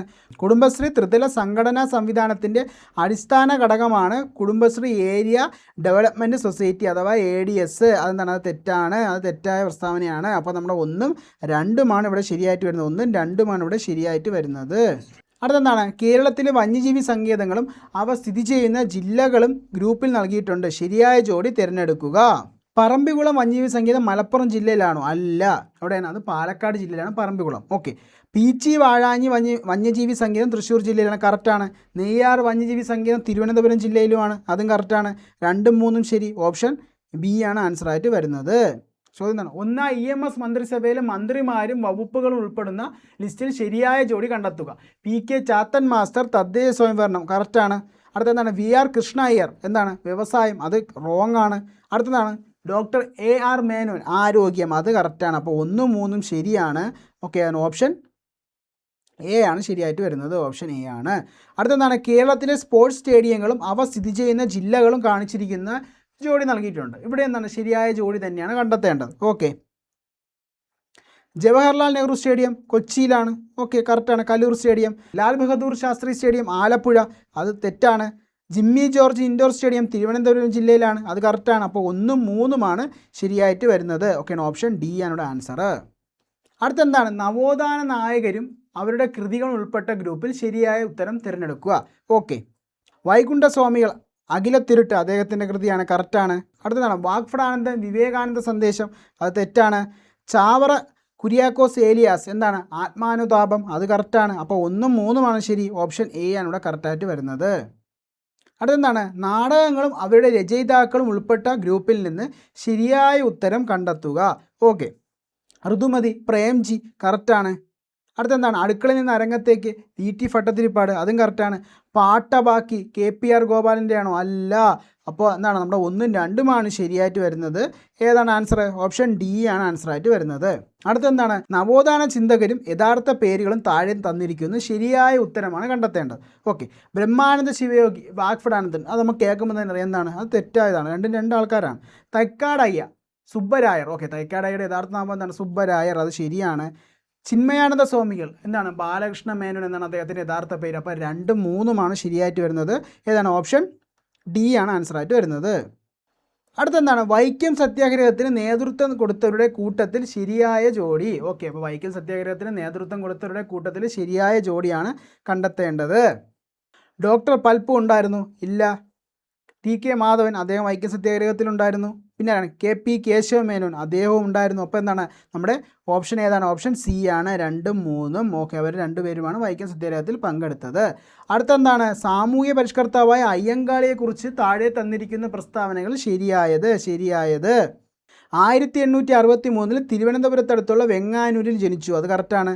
പുലയരുടെ രാജാവെന്ന് അയ്യങ്കാളിയെ വിശേഷിപ്പിച്ചത് ജവഹർലാൽ നെഹ്റു ആണ്. അത് തെറ്റായ സ്റ്റേറ്റ്മെൻറ്റാണ്. 1907 സാധുജന പരിപാലന സംഘം എന്ന സംഘടന രൂപീകരിച്ചു. ഓക്കെ, അത് കറക്റ്റാണ്. അപ്പോൾ 1ഉം 3ഉമാണ് കറക്റ്റ്. ഓപ്ഷൻ ഡി ആണ് ഇവിടെ ആൻസറായിട്ട് വരുന്നത്. അടുത്തെന്താണ്? മന്നത്ത് പത്മനാഭനെക്കുറിച്ച് താഴെ തന്നിരിക്കുന്ന പ്രസ്താവനകളിൽ ശരിയായ ജോഡി കണ്ടെത്തുക. നായർ സമുദായത്തിൻ്റെ ഉന്നമനത്തിനായി നായർ ഭൃത്യജന സംഘം രൂപീകരിച്ചു. അത് കറക്റ്റാണ്. വൈക്കം സത്യാഗ്രഹത്തെ പിന്തുണച്ച് മന്നത്തിൻ്റെ നേതൃത്വത്തിൽ സവർണജാഥ സംഘടിപ്പിച്ചു. അതും കറക്റ്റാണ്. ഇദ്ദേഹത്തിൻ്റെ ആത്മകഥയാണ് കണ്ണീരിങ്കിനാവും. അല്ല, അതാരുടെയാണ്? VT ഭട്ടതിരിപ്പാടിൻ്റെയാണ്. അപ്പം 3ാമത്തത് തെറ്റാണ്. അപ്പോൾ നമ്മുടെ 1ഉം 2ഉമാണ് ശരി. ഓപ്ഷൻ ബി ആണ് ആൻസറായിട്ട് വരുന്നത്. അടുത്ത ചോദ്യം എന്താണ്? കയ്യൂർ സമരത്തിൽ പങ്കെടുത്ത നേതാക്കൾ ഉൾപ്പെടുന്ന ഉത്തരം കണ്ടെത്തുക. അപ്പോൾ താഴെ തന്നിരിക്കുന്നതിൽ ആരൊക്കെയാണ് കയ്യൂർ സമരത്തിൽ പങ്കെടുത്തു എന്നാണ് ചോദിച്ചേക്കുന്നത്. ഓക്കെ, നോക്കാം. കുഞ്ഞമ്പു നായർ ഉണ്ടായിരുന്നു. പിന്നെ ആരാണ്? ചിരുകണ്ഠൻ ഉണ്ടായിരുന്നു. KCS മണി ഉണ്ടായിരുന്നു? ഇല്ല. അപ്പോൾ എന്താണ് 1ഉം 2ഉമാണ് ശരി, ഓപ്ഷൻ ബി ആണ്. അടുത്തെന്താണ്? മനുഷ്യ ശരീരത്തിൽ ഏറ്റവും കഠിനമായ പദാർത്ഥം ഏത്? മനുഷ്യ ശരീരത്തിൽ ഏറ്റവും കഠിനമായ പദാർത്ഥം ഏതാണ്? നമ്മുടെ ഇനാമലാണ്. ഓക്കെ, അപ്പോൾ മനുഷ്യ ശരീരത്തിൽ ഏറ്റവും കഠിനമായ പദാർത്ഥം ഏതാണ്? ഇനാമലാണ്. അതെന്താണ്? സിമ്പിൾ ചോദ്യമാണ്. അടുത്തെന്താണ്? താഴെ കൊടുത്തിട്ടുള്ളവയിൽ ജീവകം ബി കോംപ്ലക്സിൽ ഉൾപ്പെടാത്തത് ഏതാണ്? നമ്മുടെ vitamin C, ascorbic acid, folic ആസിഡും തൈമിനും നിയാസിനും എന്തൊക്കെയാണ് ബി കോംപ്ലക്സിൽ ഉൾപ്പെടുന്നതാണ്. അസ്കോർബിക് ആസിഡ് ഏതാണ്? വിറ്റമിൻ സിയുടെ ശാസ്ത്രീയ നാമമാണ്. അടുത്തെന്താണ്? രാജകീയ രോഗം എന്നറിയപ്പെടുന്ന രോഗം ഏതാണ്? രാജകീയ രോഗം ഹീമോഫീലിയ. ഓക്കെ, അടുത്തെന്താണ്? മികച്ച ചികിത്സാ സൗകര്യങ്ങൾ മിതമായ നിരക്കിൽ ലഭ്യമാക്കി ആരോഗ്യരംഗത്ത് സർക്കാർ സേവനങ്ങൾ ജനസൗഹൃദമാക്കാൻ ലക്ഷ്യമിടുന്ന പദ്ധതി ഏതാണ്? ആർദ്രം പദ്ധതി ഓപ്ഷൻ എ ആണ് ആൻസറായിട്ട് വരുന്നത്. അടുത്തെന്താണ്? കണ്ണിൻ്റെ സുഗമമായ പ്രവർത്തനത്തിന് ആവശ്യമായ ജീവകം ഏതാണ്? ജീവകം എ ആണ്. നമ്മുടെ കണ്ണിന് ആവശ്യമായ ജീവകം ഏതാണ്? ജീവകം എ ആണ്. ഓക്കെ, അടുത്തെന്താണ്? കേരളത്തിലെ പ്രധാന കാർഷിക ഗവേഷണ സ്ഥാപനങ്ങളും അവയുടെ ആസ്ഥാനങ്ങളുമായി ബന്ധപ്പെട്ട് എന്താണ് കുറച്ച് ജോഡി നൽകിയിട്ടുണ്ട്. അവയിൽ ശരിയായ ജോഡി കണ്ടെത്തുക. ഓക്കെ, അപ്പോൾ നമുക്ക് എന്താണ് പുതിയ SCRTയിൽ എന്താണ് നമ്മുടെ കുറച്ച് എന്താണ് നമ്മുടെ കേരള കാർഷിക സർവകലാശാലയെ പറ്റിയും കിഴങ്ങ് വിള ഗവേഷണ കേന്ദ്രത്തെ പറ്റിയൊക്കെ എന്താണ് കുറച്ച് പോയിന്റ്സ് നൽകിയിട്ടുണ്ട്. അത് നമുക്കത് നോക്കാം. എന്താണ്? കാർഷിക ഗവേഷണ കേന്ദ്രങ്ങൾ. കേരള കാർഷിക സർവകലാശാല, മണ്ണുത്തി, തൃശ്ശൂർ. കേരളത്തിലെ ഏറ്റവും പ്രധാനപ്പെട്ട കാർഷിക ഗവേഷണ കേന്ദ്രമാണ് കേരള കാർഷിക സർവകലാശാല. വിവിധതരം വിളകൾ, മൃഗങ്ങൾ, പക്ഷികൾ മുതലായവയെക്കുറിച്ച് ഗവേഷണം നടത്തുന്നു. ഇവിടെ നമ്മൾ ഓർക്കേണ്ട പോയിന്റ്, നമുക്കറിയാം വിവിധ വിളകളെ പറ്റി പഠിക്കുന്നുണ്ട്. ഈ മൃഗങ്ങളും പക്ഷികളും നിങ്ങളൊന്ന് ഓർത്ത് വെച്ചു, ചിലപ്പോൾ നമ്മളെ തെറ്റിക്കാം. ഓക്കെ, അപ്പോൾ മൃഗങ്ങളെയും പക്ഷികളെയും കുറിച്ച് എന്താണ് അവ നമ്മുടെ കാർഷിക സർവകലാശാല ഗവേഷണം നടത്തുന്നുണ്ട്. അത് നിങ്ങൾ പഠിച്ചു വെച്ചു. അടുത്തെന്താണ്? കേരള കാർഷിക സർവകലാശാലയുടെ പ്രാദേശിക ഗവേഷണ കേന്ദ്രങ്ങൾ സംസ്ഥാനത്ത് വിവിധ ഭാഗങ്ങളിലുണ്ട്. ഓക്കെ, നമ്മുടെ എന്താണ് അഗ്രികൾച്ചറൽ യൂണിവേഴ്സിറ്റിയുടെ ഭാഗമായിട്ടുള്ള വിവിധ ഗവേഷണ കേന്ദ്രങ്ങൾ നമ്മുടെ കേരളത്തിൽ വിവിധ ജില്ലകളിലായി പ്രവർത്തിച്ചു വരുന്നു. ഓക്കെ, അടുത്തെന്താണ്? കേന്ദ്ര കിഴങ്ങ് വിള ഗവേഷണ കേന്ദ്രം, ശ്രീകാര്യം, തിരുവനന്തപുരം. കേന്ദ്ര കിഴങ്ങ് വിള ഗവേഷണ കേന്ദ്രം ശ്രീകാര്യം, തിരുവനന്തപുരത്താണ്. എന്താണ്? കിഴങ്ങ് വർഗ്ഗങ്ങളെക്കുറിച്ചുള്ള പഠനവും അവയുടെ ഉൽപ്പാദനവുമാണ് അവിടെ നടക്കുന്നത്. അടുത്തെന്താണ്? റബ്ബർ റിസർച്ച് ഇൻസ്റ്റിറ്റ്യൂട്ട് കോട്ടയത്താണ് സ്ഥിതി ചെയ്യുന്നത്. അത്യുൽപാദന ശേഷിയുള്ളതും വിവിധ ഭൂവിഭാഗങ്ങൾക്ക് അനുയോജ്യമായ റബ്ബർ ഇനങ്ങളാണ് അവിടെ വികസിപ്പിക്കുന്നത്. അടുത്തെന്താണ്? കേന്ദ്ര തോട്ടവിള ഗവേഷണ കേന്ദ്രം എവിടെയാണ്? കാസർഗോഡ് ജില്ലയിലാണ്. അവിടെ എന്താണ്? തോട്ടവിളകളായ തെങ്ങ്, കവുങ്ങ്, കൊക്കോ തുടങ്ങിയവയെക്കുറിച്ചുള്ള ഗവേഷണമാണ് അവിടെ പ്രധാനമായും നടക്കുന്നത്. ഓക്കെ, അപ്പോൾ നിങ്ങളൊന്ന് പഠിച്ചു വെച്ചോ. ഇതിൽ പ്രധാനമായിട്ട് നമുക്ക് നോക്കേണ്ടത് എന്താണ്? ഇവ എവിടെ സ്ഥിതി ചെയ്യുന്നു എന്നുള്ളതാണ് പ്രധാനമായിട്ട് നമ്മൾ ഓർക്കേണ്ടത്. പിന്നെ ഈ CTCRI എന്നെടുത്ത് ചോദിച്ചിട്ടുണ്ട്, RRII എന്നെടുത്ത് ചോദിച്ചിട്ടുണ്ട്. ഇത് എവിടെ സ്ഥിതി ചെയ്യുന്നു എന്നാണ്. ഓക്കെ, അപ്പോൾ അതിൻ്റെ ഷോർട്ട് ഫോം കൂടെ നിങ്ങളൊന്ന് ഓർത്ത് വെച്ചോളണം. പിന്നെ കേരള കാർഷിക സർവകലാശാല പ്രധാനമായി ഗവേഷണം നടത്തുന്നത് എന്താണ്? വിവിധതരം വിളകളിലും മൃഗങ്ങളിലും പക്ഷികളിലുമാണെന്നുള്ളത് ഓർത്ത് വെച്ചോളണം. ഓക്കെ, അപ്പോൾ നമുക്ക് ക്വസ്റ്റ്യനിലോട്ട് പോവാം. കേന്ദ്ര കിഴങ്ങ് വിള ഗവേഷണ കേന്ദ്രം എവിടെയാണ്? കാസർഗോഡാണോ? അല്ല, ശ്രീകാര്യമാണ്. നമ്മൾ പഠിച്ചു, അത് തെറ്റാണ്. Indian institute of spices research, അത് കോഴിക്കോട് ജില്ലയിലാണ്. അത് അവിടെ ഇല്ലായിരുന്നു. ഓക്കെ, അപ്പോൾ Indian institute of spices research എവിടെയാണ്? കോഴിക്കോടാണ്. ഇത് പഴയ SCRTയിലുണ്ട്. ഓക്കെ, അപ്പോൾ അതിൽ ഇങ്ങനെ ബോക്സ് ആയിട്ട് കൊടുത്തിട്ടുള്ളൂ. പക്ഷേ ഞാൻ അതുകൊണ്ടാണ് പുതിയ SCRTയിലെ കണ്ടന്റ് ആഡ് ചെയ്തത്. അതിലെന്താണ് കുറച്ച് ഇലാബറേറ്റ് ആയിട്ട് കൊടുത്തിട്ടുണ്ടാണ് ഞാൻ പുതിയ SCRT ആഡ് ചെയ്തത്. ഓക്കെ, അപ്പോൾ Indian institute of spices research എവിടെയാണ്? അത് കോഴിക്കോട് ജില്ലയിലാണ്. കേന്ദ്ര തോട്ടവിള ഗവേഷണ കേന്ദ്രം ശ്രീകാര്യമാണോ? അല്ല. ഓക്കെ, കേരള കാർഷിക സർവകലാശാലയുടെയാണ് മണ്ണുത്തി, തൃശ്ശൂർ. അതും കറക്റ്റാണ്. അപ്പോൾ നമുക്ക് എന്താണ് 2ഉം 4ഉമാണ് വരുന്നത്. 2ഉം 4 ഏതാണ്? ഓപ്ഷൻ സി ആണ് ഇവിടെ കറക്റ്റ് ആൻസറായിട്ട് വരുന്നത്. ഓക്കെ, അത് നമ്മൾ നോക്കിയതാണ്. അടുത്തെന്താണ്? താഴെ പറയുന്നവയിൽ കേരളത്തിലെ നെല്ലിനങ്ങൾ ഏതെല്ലാം? ഓക്കെ, നോക്കാം. പവിത്ര, ജ്വാലാമുഖി, ജ്യോതിക, അന്നപൂർണ. നോക്കാം, പവിത്ര നെല്ലിനമാണ്. അടുത്തെന്താണ്? അന്നപൂർണയും നെല്ലിനമാണ്. ഓക്കെ, അപ്പോൾ എന്താണ്? പവിത്ര, അന്നപൂർണ്ണ എന്താണ്? കേരളത്തിലുള്ള നെല്ലിനങ്ങളാണ്. നമുക്ക് നോക്കാം. മുളകിൻ്റെ നോക്കാം. ഇത് പഴയ SCRTയിലെ ഒരു പോയിന്റ്സ് ആണ്. ഓക്കെ, എന്താണ്? മുളക്, ഉജ്ജ്വല, ജ്വാലാമുഖി. ഓക്കെ, മുളകിൻ്റെ സങ്കരയിന വിത്തുകളാണ് ഉജ്ജ്വല, ജ്വാലാമുഖി. പയറിൻ്റെ എന്താണ്? ജ്യോതിക, ഭാഗ്യലക്ഷ്മി. ഈ ക്വസ്റ്റ്യൻ എന്ന് പറഞ്ഞാൽ നമ്മുടെ 2021 LGS മെയിൻസ്, അത് ഇപ്പോൾ കഴിഞ്ഞില്ല, അതിന് മുമ്പ് കഴിഞ്ഞ LGSൻ്റെ മെയിൻസിന് ചോദിച്ചൊരു ചോദ്യമാണ്. പയറിൻ്റെ സങ്കരയിന വിത്തുകൾ എന്താണ്? പയറിന് ഏതാണ്? ജ്യോതിക, ഭാഗ്യലക്ഷ്മി. നെല്ലെന്താണ്? ഹർസ്വ, അന്നപൂർണ. അടുത്തെന്താണ്? തെങ്ങിൻ്റെ എന്താണ്? ചന്ദ്രലക്ഷ, ചന്ദ്രശങ്കര. ചന്ദ്രലക്ഷത അവിടെ പിക്ചർ നൽകിയിട്ടുണ്ട്. തെങ്ങിൻ്റെ ഏതാണ്? ചന്ദ്രലക്ഷ, ചന്ദ്രശങ്കര. വെണ്ടയുടെ ഏതൊക്കെയാണ്? സൽകീർത്തി, കിരൺ. വെണ്ടയുടെ സൽകീർത്തി, കിരണുമാണ്. ഓക്കെ, അപ്പോൾ ഈ ഒരു ബോക്സ് ഇമ്പോർട്ടൻ്റ് ആണ്. ഓക്കെ, നമ്മളെന്താണ് ഇത് ഒരുപാടുണ്ട്, ഇവയ്ക്ക് ഒരുപാട് സങ്കരയിന വിത്തുകളുണ്ട്. നമ്മൾ വിവിധ റാങ്ക് ഫയലിലൊക്കെ ഒരുപാട് കൊടുത്തിട്ടുണ്ട്. നമ്മളെന്താണ് ഇത് പഠിച്ചുകൊണ്ട് പോയാൽ ഇതിൽ നിന്ന് ചോദിക്കും. ഓക്കെ, കാരണം എന്താണ് SCRTയിൽ പറയുന്ന കാര്യമാണ്, നമ്മുടെ കൊച്ചുകുട്ടികൾക്ക് പഠിക്കാനുള്ള കാര്യമാണ്. ഓക്കെ, അപ്പോൾ നമ്മൾ ഇത് നോക്കി വെച്ചുകൊണ്ട് പോവുക, അത് കയറി വാരി വലിച്ച് പഠിക്കുന്നേക്കാളും ഇത് നോക്കി വെച്ചുകൊണ്ട് പോയാൽ എന്താണ് നിങ്ങൾക്ക് ഇങ്ങനത്തെ ചോദ്യങ്ങൾക്ക് എന്താണ് സിമ്പിളായിട്ട് ആൻസർ ചെയ്യാൻ പറ്റും. അടുത്തെന്താണ് മലിനമായ കുടിവെള്ളം ഉപയോഗിക്കുന്നതിലൂടെ പകരുന്ന രോഗങ്ങൾ ഏതെല്ലാമാണ്? ഡയേറിയ പകരുന്നുണ്ട്, ടൈഫോയിഡും വരുന്നുണ്ട്, പിന്നെ എന്താണ് കോളറ. ഓക്കെ, അപ്പോൾ എന്താണ് മലിനമായ കുടിവെള്ളം ഉപയോഗിക്കുന്നതിലൂടെ നമുക്ക് പകരുന്ന രോഗങ്ങൾ ഏതൊക്കെയാണ്? Diarrhoea, typhoid, cholera. അപ്പോൾ 1, 2, 4 ഓപ്ഷൻ ഡി ആണ് ആൻസർ. ഓക്കെ, അടുത്തെന്താണ് താഴെ കൊടുത്തിരിക്കുന്നതിൽ ശരിയായ പ്രസ്താവന കണ്ടെത്തുക. കാർബൺ ഡൈ ഓക്സൈഡ് ആഗോളതാപനത്തിന് കാരണമാകുന്നു. ശരിയാണ്. കാർബൺ ഡൈ ഓക്സൈഡ് രക്തത്തിലെ ഹീമോഗ്ലോബിനുമായി ചേർന്ന് കാർബോക്സി ഹീമോഗ്ലോബിൻ ഉണ്ടാക്കുന്നു. അത് തെറ്റാണ്. എന്താണ്? കാർബിനോ ഹീമോഗ്ലോബിനാണ്. അപ്പോൾ കാർബൺ ഡൈ ഓക്സൈഡ് നമ്മുടെ ഹീമോഗ്ലോബിനുമായി ചേർന്ന് എന്താണ് ഉണ്ടാക്കുന്നത്? കാർബിനോ ഹീമോഗ്ലോബിനാണ്, കാർബോക്സി ഹീമോഗ്ലോബിൻ അല്ല. അടുത്താണ് ഫോസിൽ ഇന്ധനങ്ങൾ കത്തുന്നത് വഴി കാർബൺ ഡൈ ഓക്സൈഡ് ഉണ്ടാകുന്നു. അതും കറക്റ്റാണ്. അപ്പോൾ 1ഉം 3ഉം ശരിയാണ്. അപ്പോൾ ഏതാണ് നമ്മുടെ ആൻസർ? 69 എ ആണ് ആൻസർ. ഓക്കെ, അപ്പോൾ കാർബൺ ഡൈ ഓക്സൈഡും നമ്മുടെ ഹീമോഗ്ലോബിനും ചേർന്ന് എന്തുണ്ടാകുന്നു? കാർബിനോ ഹീമോഗ്ലോബിൻ ഉണ്ടാകുന്നത്.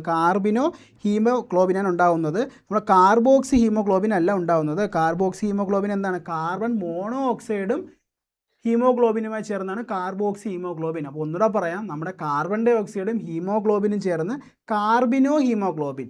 എന്നാൽ കാർബൺ മോണോ ഓക്സൈഡും ഹീമോഗ്ലോബിനുമായി ചേർന്ന് എന്തുണ്ടാകുന്നു? കാർബോക്സി ഹീമോഗ്ലോബിൻ ഉണ്ടാകുന്നത്. ഇവിടെ എന്താണ്? തിരിച്ചാണ് ഇവിടെ നൽകിയിരിക്കുന്നത്. ഓക്കെ, അടുത്തെന്താണ് താഴെ കൊടുത്തിരിക്കുന്നത് തെറ്റായ ജോഡി. ഈ ക്വസ്റ്റ്യനിൽ എന്താണ് ജോഡി കണ്ടെത്തുക? ശരിയായ ജോഡി, തെറ്റായ ജോഡി. ഓക്കെ, ഇവിടെ എന്താണ് നമുക്ക് തെറ്റായ ജോഡിയാണ് കണ്ടെത്തേണ്ടത്. സൈലൻറ്റ് വാലി ദേശീയോദ്യാനമാണ്, കറക്റ്റാണ്. ശെന്തുരുണി വന്യജീവി സങ്കേതമാണ്, ശരിയാണ്. ഇരവികുളം വന്യജീവി സങ്കേതമാണ്, അല്ല. അതെന്താണ്? നാഷണൽ പാർക്കാണ്. നെയ്യാർ ദേശീയോദ്യാനമാണോ? അല്ല, വന്യജീവി സങ്കേതമാണ്. അപ്പോൾ 3ഉം 4ഉമാണ് ശരി. ഓക്കെ, അപ്പോൾ നമ്മുടെ ഓപ്ഷൻ ബി ആണ്. അടുത്തെന്താണ് തെറ്റായ ജോഡിയാണ് കണ്ടെത്തേണ്ടത്. അലക്കുകാരത്തിൽ എന്തൊക്കെയുണ്ട്? സോഡിയം, കാർബൺ, ഓക്സിജൻ, അത് കറക്റ്റാണ്. Vitamin C, carbon, chlorine, hydrogen ഉണ്ടോ? അതെന്താണ്? അത് തെറ്റാണ്. അടുത്തെന്താണ്? പഞ്ചസാരയിൽ എന്താണ്? കാർബൺ, ഹൈഡ്രജൻ, ഓക്സിജൻ ഉണ്ട്. ഓക്കെ, അത് കറക്റ്റാണ്. കാർബൺ ഡൈ ഓക്സൈഡിൽ എന്താണ്? CO2, കാർബണും ഓക്സിജനുമാണ്. ഓക്കെ, അപ്പോൾ നമ്മുടെ തെറ്റായ ജോഡി ഏതാണ്? വിറ്റമിൻ സി ആണ്. ഓപ്ഷൻ ബി ആണ്.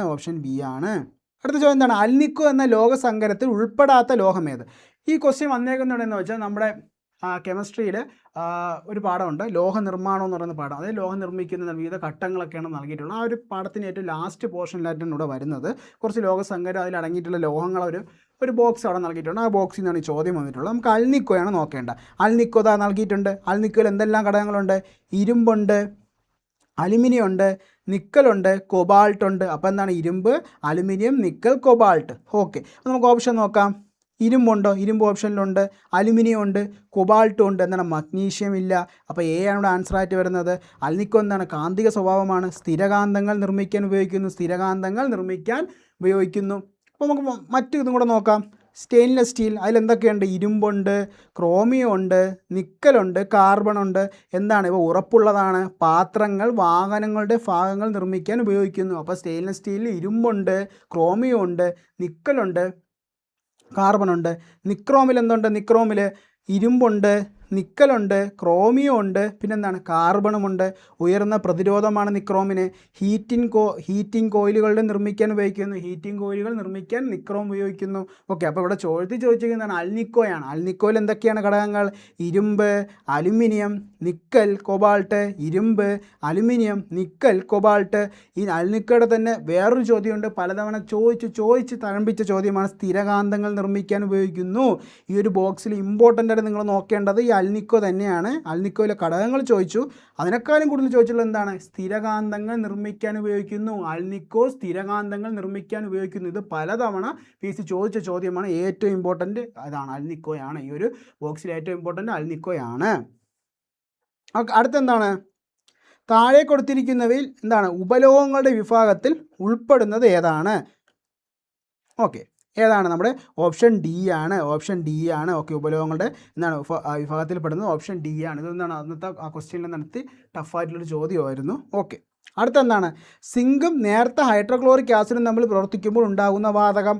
ലോഹവും ആസിഡും ചേർന്നാൽ എന്താണ്? ഹൈഡ്രജൻ ഉണ്ടാകുന്നു. ലോഹവും ആസിഡും ചേർന്നാൽ ഹൈഡ്രജൻ ഉണ്ടാകുന്നു. നമ്മൾ എന്താണ് മുമ്പ് ചെയ്ത ക്വസ്റ്റ്യൻ പേപ്പറിലൊക്കെ കണ്ട ചോദ്യമാണ്. ഓക്കെ, അപ്പോൾ ലോഹവും ആസിഡും ചേർന്നാൽ എന്താണ്? ഹൈഡ്രജൻ ഉണ്ടാകുന്നു. രാസവസ്തുക്കളുടെ രാജാവ് എന്നാണ് സൾഫൂരിക് അമ്ലം അറിയപ്പെടുന്നത്. നമ്മുടെ നിത്യജീവിതത്തിൽ ഏതെല്ലാം സന്ദർഭങ്ങളിലാണ് സൾഫൂരിക് അമ്ലം ഉപയോഗിക്കുന്നത്? അപ്പോൾ നമ്മുടെ നിത്യജീവിതത്തിൽ സൾഫൂരിക് ആസിഡ് ഉപയോഗിക്കുന്ന സന്ദർഭങ്ങളാണ് നമ്മൾ നോക്കേണ്ടത്. ഓക്കെ, രാസവള നിർമ്മാണത്തിന് ഉപയോഗിക്കുന്നു, കറക്റ്റാണ്. അടുത്തെന്താണ്? മഷിയുടെ നിർമ്മാണത്തിന് ഇല്ല, ഡാനിക് ആസിഡാണ്. പിന്നെ പാഴ്ജല ശുദ്ധീകരണത്തിന് ഉപയോഗിക്കുന്നു. 1ഉം 3ഉം ശരിയാണ്. അപ്പോൾ തന്നെ നമുക്ക് ആൻസർ ഏകദേശം കിട്ടുക ഏതാണ്? ഓപ്ഷൻ ബി ആണ്. 1ഉം 3ഉമാണ് ശരി. 1ഉം 3ഉമാണ് ഇവിടെ ശരി. ഓക്കെ, അതായത് നമ്മുടെ രാസവളങ്ങളുടെ നിർമ്മാണത്തിനും പാഴ്ജലങ്ങളുടെ ശുദ്ധീകരണത്തിനുമാണ് നമ്മൾ സൾഫ്യൂരിക് ആസിഡ് ഉപയോഗിക്കുന്നത്. ഓപ്ഷൻ ബി ആണ് ഇവിടെ ആൻസർ ആയിട്ട് വരുന്നത്. അടുത്തെന്താണ്? ഒരു ഗോളീയ ദർപ്പണത്തിൻ്റെ വക്രതാരം 30 സെൻറ്റിമീറ്ററാണ്. ഈ ദർപ്പണത്തിൻ്റെ ഫോക്കസ് ദൂരം എത്ര എന്നാണ് ചോദിച്ചേക്കുന്നത്. അപ്പോൾ ഫോക്കസ് ദൂരം കണ്ടെത്താനുള്ള ഇക്വേഷൻ നമുക്കറിയാം. ലെൻസിൻ്റെ പാർട്ടിൽ എന്താണ് ഒരുപാട് കണക്ക് ചോദ്യങ്ങളുണ്ട് നമ്മളെ കുഴപ്പിക്കുന്ന. അതിൽ നമുക്ക് പഠിച്ചുകൊണ്ട് പോകാൻ പറ്റിയ പവർ കണ്ടെത്തുവാനും പിന്നെന്താണ് ഈ ഫോക്കസ് ദൂരം കണ്ടെത്തുവാനൊക്കെ എന്താണ് പഠിച്ചുകൊണ്ട് പോയാൽ നമുക്ക് എന്താണ് 2 മാർക്ക് കിട്ടും. ഓക്കെ, അന്നേരം മെയിനായിട്ടും അങ്ങനെ കുഴപ്പിക്കുന്ന ചോദ്യങ്ങൾ മെയിൻസിനൊക്കെയാണ് കണ്ടിട്ടുള്ളത്, പ്രിലിംസിന് അങ്ങനെ കണ്ടിട്ടില്ല. ഓക്കെ, ഇതിൽ കൂടുതലായിട്ടും വക്രതാരം കണ്ടെത്താൻ ഫോക്കസ് ദൂരം നൽകുക, അതിൻ്റെ വക്രതാരം കണ്ടെത്താൻ പറയും, അല്ലെങ്കിൽ വക്രതാരം നൽകിയിട്ട് ഫോക്കസ് ദൂരം കണ്ടെത്താനാണ് പറയുന്നത്. ഇവിടെ നമുക്ക് എന്താണ് ഫോക്കസ് ദൂരമാണ് കണ്ടെത്തേണ്ടത്. ഫോക്കസ് ദൂരം എന്താണ്? വക്രതാരത്തിൻ്റെ പകുതിയാണ്. F = R/2. നമ്മൾ 30ആണ്. 30ൻ്റെ പകുതി എത്ര? 15ആണ്. ഓക്കെ, അപ്പോൾ 15 സെൻറ്റിമീറ്ററാണ് ഇവിടെ ആൻസർ ആയിട്ട് വരുന്നത്. 15 സെൻറ്റിമീറ്റർ ഓപ്ഷൻ സി ആണ്. ഓക്കെ, അടുത്തെന്താണ്? എന്തിൻ്റെ യൂണിറ്റാണ് പ്രകാശവർഷം? എന്തിൻ്റെ യൂണിറ്റാണ് പ്രകാശവർഷം? ദൂരത്തിൻ്റെ യൂണിറ്റാണ്. അടുത്ത ചോദ്യം എന്താണ്? 20 ഹെർട്സിൽ താഴെ ആവൃത്തിയുള്ള ശബ്ദങ്ങളെ ഇൻഫ്രാസോണിക് എന്നും 20,000 ഹെർട്സിൽ കൂടുതൽ ആവൃത്തിയുള്ള ശബ്ദങ്ങളെ അൾട്രാസോണിക്കും എന്നാണ് പറയുന്നത്. ഓക്കെ, അങ്ങനെയാണ് പറയുന്നത്. താഴെ കൊടുത്തിരിക്കുന്ന പ്രസ്താവനകളിൽ ശരിയായവ കണ്ടെത്തുക. ഓക്കെ, നോക്കാം. ഭൂകമ്പങ്ങൾ ഉണ്ടാകുമ്പോൾ ഇൻഫ്രാസോണിക് തരംഗങ്ങൾ ഉണ്ടാകുന്നു. വവ്വാലുകൾക്ക് അൾട്രാസോണിക് തരംഗങ്ങൾ ഉണ്ടാക്കാനും കേൾക്കുവാനും സാധിക്കുന്നു. സോണാറിൽ ഇൻഫ്രാസോണിക് തരംഗങ്ങൾ ഉപയോഗിക്കുന്നു. ഓക്കെ, അപ്പോൾ നമുക്ക് എന്താണ് പഴയ SCERTയിലെ 8ാം ക്ലാസ്സിൽ എന്താണ് ചാപ്റ്ററിൽ എന്താണ് ഇതിനെപ്പറ്റി പറയുന്നുണ്ട്. നമുക്കെന്താണ് അതിൽ പറയുന്നത് നോക്കിയിട്ട് വരാം. ഓക്കെ, അൾട്രാസോണിക് ശബ്ദങ്ങൾ നമുക്ക് കേൾക്കാൻ കഴിയുന്ന തരംഗ പരിധിക്ക് പുറത്ത്, അതായത് 20,000 ഹെർട്സിന് മുകളിൽ ആവൃത്തിയുള്ള ശബ്ദങ്ങളെയാണ് അൾട്രാസോണിക് ശബ്ദങ്ങളെന്ന് പറയുന്നത്. ക്വസ്റ്റ്യനിൽ പറഞ്ഞ കാര്യമാണ്. ഓക്കെ, അടുത്തെന്താണ്? സോണാർ. ഈ സോണാറിൻ്റെ ഫുൾ ഫോം പഠിച്ചു വെച്ചോ. PSC ചോദിച്ചു തഴമ്പിച്ചൊരു ചോദ്യമാണ്. സോണാറിൻ്റെ ഫുൾ ഫോം എന്താണ്? Sound navigation and ranging. Ultrasonic തരംഗങ്ങൾ ഉപയോഗിച്ച് ജലത്തിനടിയിലുള്ള വസ്തുക്കളിലേക്കുള്ള അകലം, അവയുടെ ദിശ, വേഗം എന്നിവ കണ്ടെത്താൻ ഉപയോഗിക്കുന്ന ഉപകരണമാണ് സോണാർ. ഓക്കെ, അടുത്തെന്താണ്? അൾട്രാസോണിക് ശബ്ദം പ്രയോജനപ്പെടുത്തി ഇരപിടിക്കുന്ന ജീവിയാണ് വവ്വാൽ. ഓക്കെ, അപ്പോൾ അതൊന്ന് ഓർത്ത് വെച്ചോ. അപ്പോൾ എന്താണ് നമ്മൾ പറയുന്നത്? അൾട്രാസോണിക് ശബ്ദങ്ങൾ എത്രയാണ്? നമുക്ക് കേൾക്കാൻ കഴിയില്ല. എന്നാണ് 20,000 ഹെർട്സിനും പുറത്താണ്. ഓക്കെ, അപ്പോൾ 20 ഹെർട്സ് തൊട്ട് 20,000 ഹെർട്സ് വരെയാണ് നമ്മുടെ ശ്രവണ പരിധി. അതിന് പുറത്തുള്ളതാണ് അൾട്രാസോണിക്, 20,000 പുറത്തുള്ളത്. പിന്നെ എന്താണ്? ഇത് ഉപയോഗിക്കുന്ന ഒരു ഉപകരണമാണ് സോണാർ. സോണാറിൻ്റെ ഫുൾ ഫോം എന്താണ്? Sound navigation and ranging. അതായത് ഈ അൾട്രാസോണിക് തരംഗങ്ങൾ ഉപയോഗിച്ച് ജലത്തിനടിയിലുള്ള വസ്തുക്കളുടെ എന്താണ് അകലം, അവയുടെ ദിശ, വേഗം എന്നിവ കണ്ടെത്താൻ ഉപയോഗിക്കുന്നു. എന്താണ്? വവ്വാലുകൾ അൾട്രാസോണിക് ശബ്ദം ഉപയോഗിച്ചാണ് ഇര പിടിക്കുന്നത്. ഓക്കെ, അപ്പോൾ നമ്മൾ ഏതൊക്കെയാണ്? അടുത്തെന്താണ്? ഭൂകമ്പങ്ങൾ ഉണ്ടാകുമ്പോൾ ഇൻഫ്രാസോണിക് തരംഗങ്ങൾ ഉണ്ടാകുന്നു. അത് കറക്റ്റാണ്. വവ്വാലുകൾ ഇര പിടിക്കാൻ എന്താണ്? അൾട്രാസോണിക് തരംഗങ്ങൾ എന്താണ് ഉണ്ടാക്കാനും കേൾക്കാനും സാധിക്കുന്നു. എന്താണ്? വവ്വാലുകൾ ഇര പിടിക്കാൻ എന്താണ്? അൾട്രാസോണിക് തരംഗങ്ങളാണ് ഉപയോഗിക്കുന്നത്. ഓക്കെ, അപ്പോൾ അത് കറക്റ്റാണ്. അടുത്തെന്താണ്? സോണാറിൽ ഇൻഫ്രാസോണിക് തരംഗങ്ങളാണ് ഉപയോഗിക്കുന്നത്. അല്ല, അത് അൾട്രാസോണിക് തരംഗങ്ങളാണ്. നമ്മളവിടെ പഠിച്ചു SCERTയിൽ പറയുന്നത്. 1ഉം 2ഉമാണ് ശരിയായിട്ട് വരുന്നത്. അപ്പോൾ നമ്മൾ അതാണ് ആൻസർ. ഏതാണ്? ഓപ്ഷൻ ബി ആണ്. ഓക്കെ, അടുത്തെന്താണ്? നെഗറ്റീവ് പ്രവൃത്തിക്ക് ഉദാഹരണങ്ങൾ ഏതെല്ലാം? ഓക്കെ, നമുക്ക് പഠിക്കേണ്ട ഒരു കാര്യമാണ് ഈ പോസിറ്റീവ് പ്രവൃത്തിയും നെഗറ്റീവ് പ്രവൃത്തിയും. പോസിറ്റീവ് ആൻഡ് നെഗറ്റീവ് പ്രവൃത്തി. എന്താണ് പോസിറ്റീവ് പ്രവൃത്തി? പോസിറ്റീവ് പ്രവൃത്തി എന്ന് പറഞ്ഞാൽ സിമ്പിളാണ്. പോസിറ്റീവ് പ്രവൃത്തി അതായത് ഒരു വസ്തുവിൽ നമ്മൾ എന്താണ് ബലം പ്രയോഗിക്കുമ്പോൾ ബലം പ്രയോഗിച്ച ദിശയിൽ തന്നെയാണ് വസ്തു ചലിക്കുകയാണെങ്കിൽ എന്താണ്? അത് പോസിറ്റീവ് പ്രവൃത്തിയാണ്. അതായത് ഒരു വസ്തുവിൽ നമ്മൾ എന്താണ് ബലം പ്രയോഗിക്കുകയാണ്, ആ ബലം പ്രയോഗിച്ച ദിശയിൽ തന്നെയാണ് വസ്തു ചലിക്കുകയാണെങ്കിൽ എന്താണ്? അത് പോസിറ്റീവ് പ്രവൃത്തിയാണ്. അപ്പോൾ നെഗറ്റീവ് എന്തായിരിക്കും? അതായത് നമ്മളെന്താണ് ഒരു വസ്തുവിൽ ബലം പ്രയോഗിക്കുകയാണ്. നമ്മൾ ബലം പ്രയോഗിച്ച ദിശയിലല്ല ആ വസ്തു ചലിച്ചതെങ്കിൽ അതെന്താണ് നെഗറ്റീവ് പ്രവൃത്തിയുമാണ്. അപ്പോൾ ഇതൊന്ന് ഓർത്ത് വെച്ചോ. പോസിറ്റീവ് എന്താണ് നമ്മളൊരു വസ്തുവിൽ ബലം പ്രയോഗിക്കുമ്പോൾ ആ ബലം പ്രയോഗിക്കുന്ന ദിശയിലാണ് ആ വസ്തു ചലിച്ചെങ്കിൽ എന്താണ് അത് പോസിറ്റീവ് പ്രവൃത്തിയും. നെഗറ്റീവ് പ്രവൃത്തി എന്താണ് നമ്മൾ ബലം പ്രയോഗിക്കുന്ന ദിശയിലല്ല ആ വസ്തു ചലിച്ചതെങ്കിൽ അതിനെന്താണ് നെഗറ്റീവ്. Positive negative. നമുക്ക് നോക്കാം. ഒരു വസ്തു താഴേക്ക് വീഴുമ്പോൾ ഗുരുത്വാകർഷണ ബലം ചെയ്യുന്ന പ്രവൃത്തി, അതെന്താണ് പോസിറ്റീവാണ്. കാരണം ഈ പെണ്ണ് താഴോട്ടല്ലേ വീഴുന്നത്. നമ്മുടെ ഗുരുത്വാകർഷണ ബലം എന്താണ് വസ്തുക്കളെ താഴോട്ടാണ് വലിക്കുന്നത്. ഓക്കെ, അപ്പോൾ അത് പോസിറ്റീവാണ്. അടുത്തെന്താണ് വസ്തു ഉയർത്തുകയാണ്. വസ്തു ഉയർത്തുമ്പോൾ എന്താണ് ഗുരുത്വാകർഷണ ബലം താഴോട്ടല്ലേ വലിക്കുന്ന വസ്തുക്കളെ. പക്ഷേ എന്താണ് ഈ പെണ്ണ് താഴോട്ടല്ല മുകളിലോട്ടാണ് പോയത്. അപ്പോൾ എന്താണ് ഗുരുത്വാകർഷണ ബലം ചെയ്യുന്നത് നെഗറ്റീവ് പ്രവൃത്തിയാണ്. ഓക്കെ, അപ്പോൾ അത് നെഗറ്റീവ് പ്രവൃത്തിക്ക് ഉദാഹരണമാണ്. പെണ്ണ് ഉയർത്തുകയല്ലേ ചെയ്തത്. അടുത്തെന്താണ് ഒരു വസ്തു ചരിവ് തലത്തിലൂടെ താഴേക്ക് നിരങ്ങി നീങ്ങുമ്പോൾ ഹർഷണബലം ചെയ്യുന്ന പ്രവൃത്തി എന്താണ് അത് നെഗറ്റീവാണ്. ഹർഷണബലം എന്താണ് അവിടെ ചലനത്തിൻ്റെ എന്താണ് വേഗത കുറയ്ക്കാനാണ് നോക്കുന്നത്. ഓക്കെ, അപ്പോൾ എന്താണ് പക്ഷേ ഈ സാധനം എന്താണ് താഴോട്ട് നിരങ്ങി നീങ്ങിപ്പോവുകയാണ്. ഓക്കെ, അവിടെ നിൽക്കുന്നില്ല. അപ്പോൾ എന്താണ് ഹർഷണബലം ചെയ്യുന്ന പ്രവൃത്തി എന്താണ് അത് നെഗറ്റീവാണ്. അപ്പോൾ 2, 3 അവിടെ വരുന്നത് ഓപ്ഷൻ സി ആണ് 79. ഓപ്ഷൻ സി ആണ് 79. ഓപ്ഷൻ സി ആണ്. അടുത്ത എന്താണ് നിശ്ചലാവസ്ഥയിലുള്ള ഒരു ലോറിയുടെ പ്രവേഗം 5 സെക്കൻഡ് കൊണ്ട് 30 മീറ്റർ പെർ സെക്കൻഡ് ആയാൽ ലോറിയുടെ ത്വരണം എത്രയാണ്? നമുക്ക് നോക്കാം. അത് ത്വരണം A = V - U/T. U എന്താണ്? U ആദ്യ പ്രവേഗം. V എന്താണ്? അന്ത്യപ്രവേഗം. നമ്മുടെ U എന്താണ്? ആദ്യ പ്രവേഗം എന്താണ്? അതായത് നിശ്ചലാവസ്ഥയിലുള്ള ലോറിയാണ്. അപ്പോൾ U 0. V എത്രയാണ്? V അന്ത്യപ്രവേഗം എത്രയാണ്? അന്ത്യപ്രവേഗം 30. അപ്പോൾ എത്രയാണ് നമുക്കിങ്ങനെയാണ് കണ്ടുപിടിക്കേണ്ടത്? V - U ആണ്. 30 - U 0/T എത്രയാണ്? 5 സെക്കൻഡ്. അപ്പോൾ എത്രയാണ്? 6 മീറ്റർ പെർ സെക്കൻഡ് സ്ക്വയർ ആണ്. ത്വരണത്തിൻ്റെ unit metre per second square ആണ്. ഓക്കെ, അപ്പോൾ എന്താണ് നിശ്ചലാവസ്ഥയിലുള്ള ലോറിയുടെ പ്രവേഗം 5 സെക്കൻഡ് കൊണ്ട് 30 മീറ്റർ പെർ സെക്കൻഡ് ആയ ലോറിയുടെ ത്വരണം എത്രയാണ്? A = V - U/T. V എന്താണ്? V അന്ത്യപ്രവേഗം. U ആദ്യ പ്രവേഗം. V അന്ത്യപ്രവേഗം എത്രയാണ്? 30 മീറ്റർ പെർ സെക്കൻഡ്. ആദ്യ പ്രവേഗം 0 ആയത് എങ്ങനെയാണ്? ലോറി നിശ്ചലാവസ്ഥയിലാണ്. അപ്പോൾ അവിടെ 0 ആണ്. അപ്പോൾ 30 - 0/ടൈം T 5 സെക്കൻഡ്. അപ്പോൾ എത്രയാണ്? 6 മീറ്റർ പെർ സെക്കൻഡ് സ്ക്വയർ ആണ് ഇവിടെ കിട്ടുന്നത്. ഓക്കെ, അപ്പോൾ നമ്മളെന്താണ് 2022 നടന്ന 10th പ്രിലിമിനറി എക്സാമിൻ്റെ സ്റ്റേജ് 5 നടന്നൊരു ക്വസ്റ്റ്യൻ പേപ്പറാണ് നമ്മൾ നോക്കിയത്. എന്താണ് അത്യാവശ്യം എളുപ്പമൊന്നോ പാടെന്നോ നമുക്ക് പറയാൻ പറ്റില്ല. ഒരു മിഡിൽ ലെവലിൽ നിൽക്കുന്ന ഒരു ക്വസ്റ്റ്യൻ ആയിരുന്നു. SCRT കുറച്ച് ക്വസ്റ്റ്യൻസ് ഒക്കെ ഉണ്ടായിരുന്നു. ഓക്കെ, അപ്പോൾ നമ്മളെന്താണ് ഭംഗിയായിട്ട് അത് ചെയ്ത് കഴിഞ്ഞു. അപ്പോൾ നിങ്ങൾ ഒന്നും കൂടെ അത് ചെയ്ത് നോക്കുക. നമ്മൾ പോസ്റ്റ് ചെയ്തിട്ടുള്ള എല്ലാ PYQ വീഡിയോസ് നിങ്ങൾ കാണുക. കാരണം എന്താണ് അത് കാണുമ്പോൾ നിങ്ങൾക്ക് മനസ്സിലാവും ഏതൊക്കെ മേഖലകളിൽ നിന്നാണ് ക്വസ്റ്റ്യൻസ് വന്നതൊക്കെ നിങ്ങൾക്ക് മനസ്സിലാവും. അപ്പോൾ എല്ലാവരും നന്നായിട്ട് പഠിക്കുക. നമ്മുടെ പരീക്ഷ ഡേറ്റുകളൊക്കെ ഉടനെ വരുന്നതായിരിക്കും. ഓരോന്നായിട്ട് വന്ന് തുടങ്ങിയിട്ടുണ്ട്. നമ്മുടെ AP ഒക്കെ വന്ന് തുടങ്ങിയിട്ടുണ്ട്. ഓക്കെ, ഏപ്രിൽ 18-ാം തീയതിയാണ് വരുന്നത്. ഇലക്ഷന് ശേഷം ബാക്കി എല്ലാത്തിൻ്റെ ഡേറ്റുകൾ വന്നുകൊണ്ടിരിക്കും. അപ്പോൾ എല്ലാവരും നന്നായിട്ട് പഠിക്കുക. എല്ലാവരും പെട്ടെന്ന് ഈ വർഷം തന്നെ എല്ലാവരും ഓരോ ലിസ്റ്റുകളിൽ കയറിപ്പെട്ടെ. നമുക്ക് അടുത്ത ക്ലാസ്സിൽ കാണാം. ബൈ.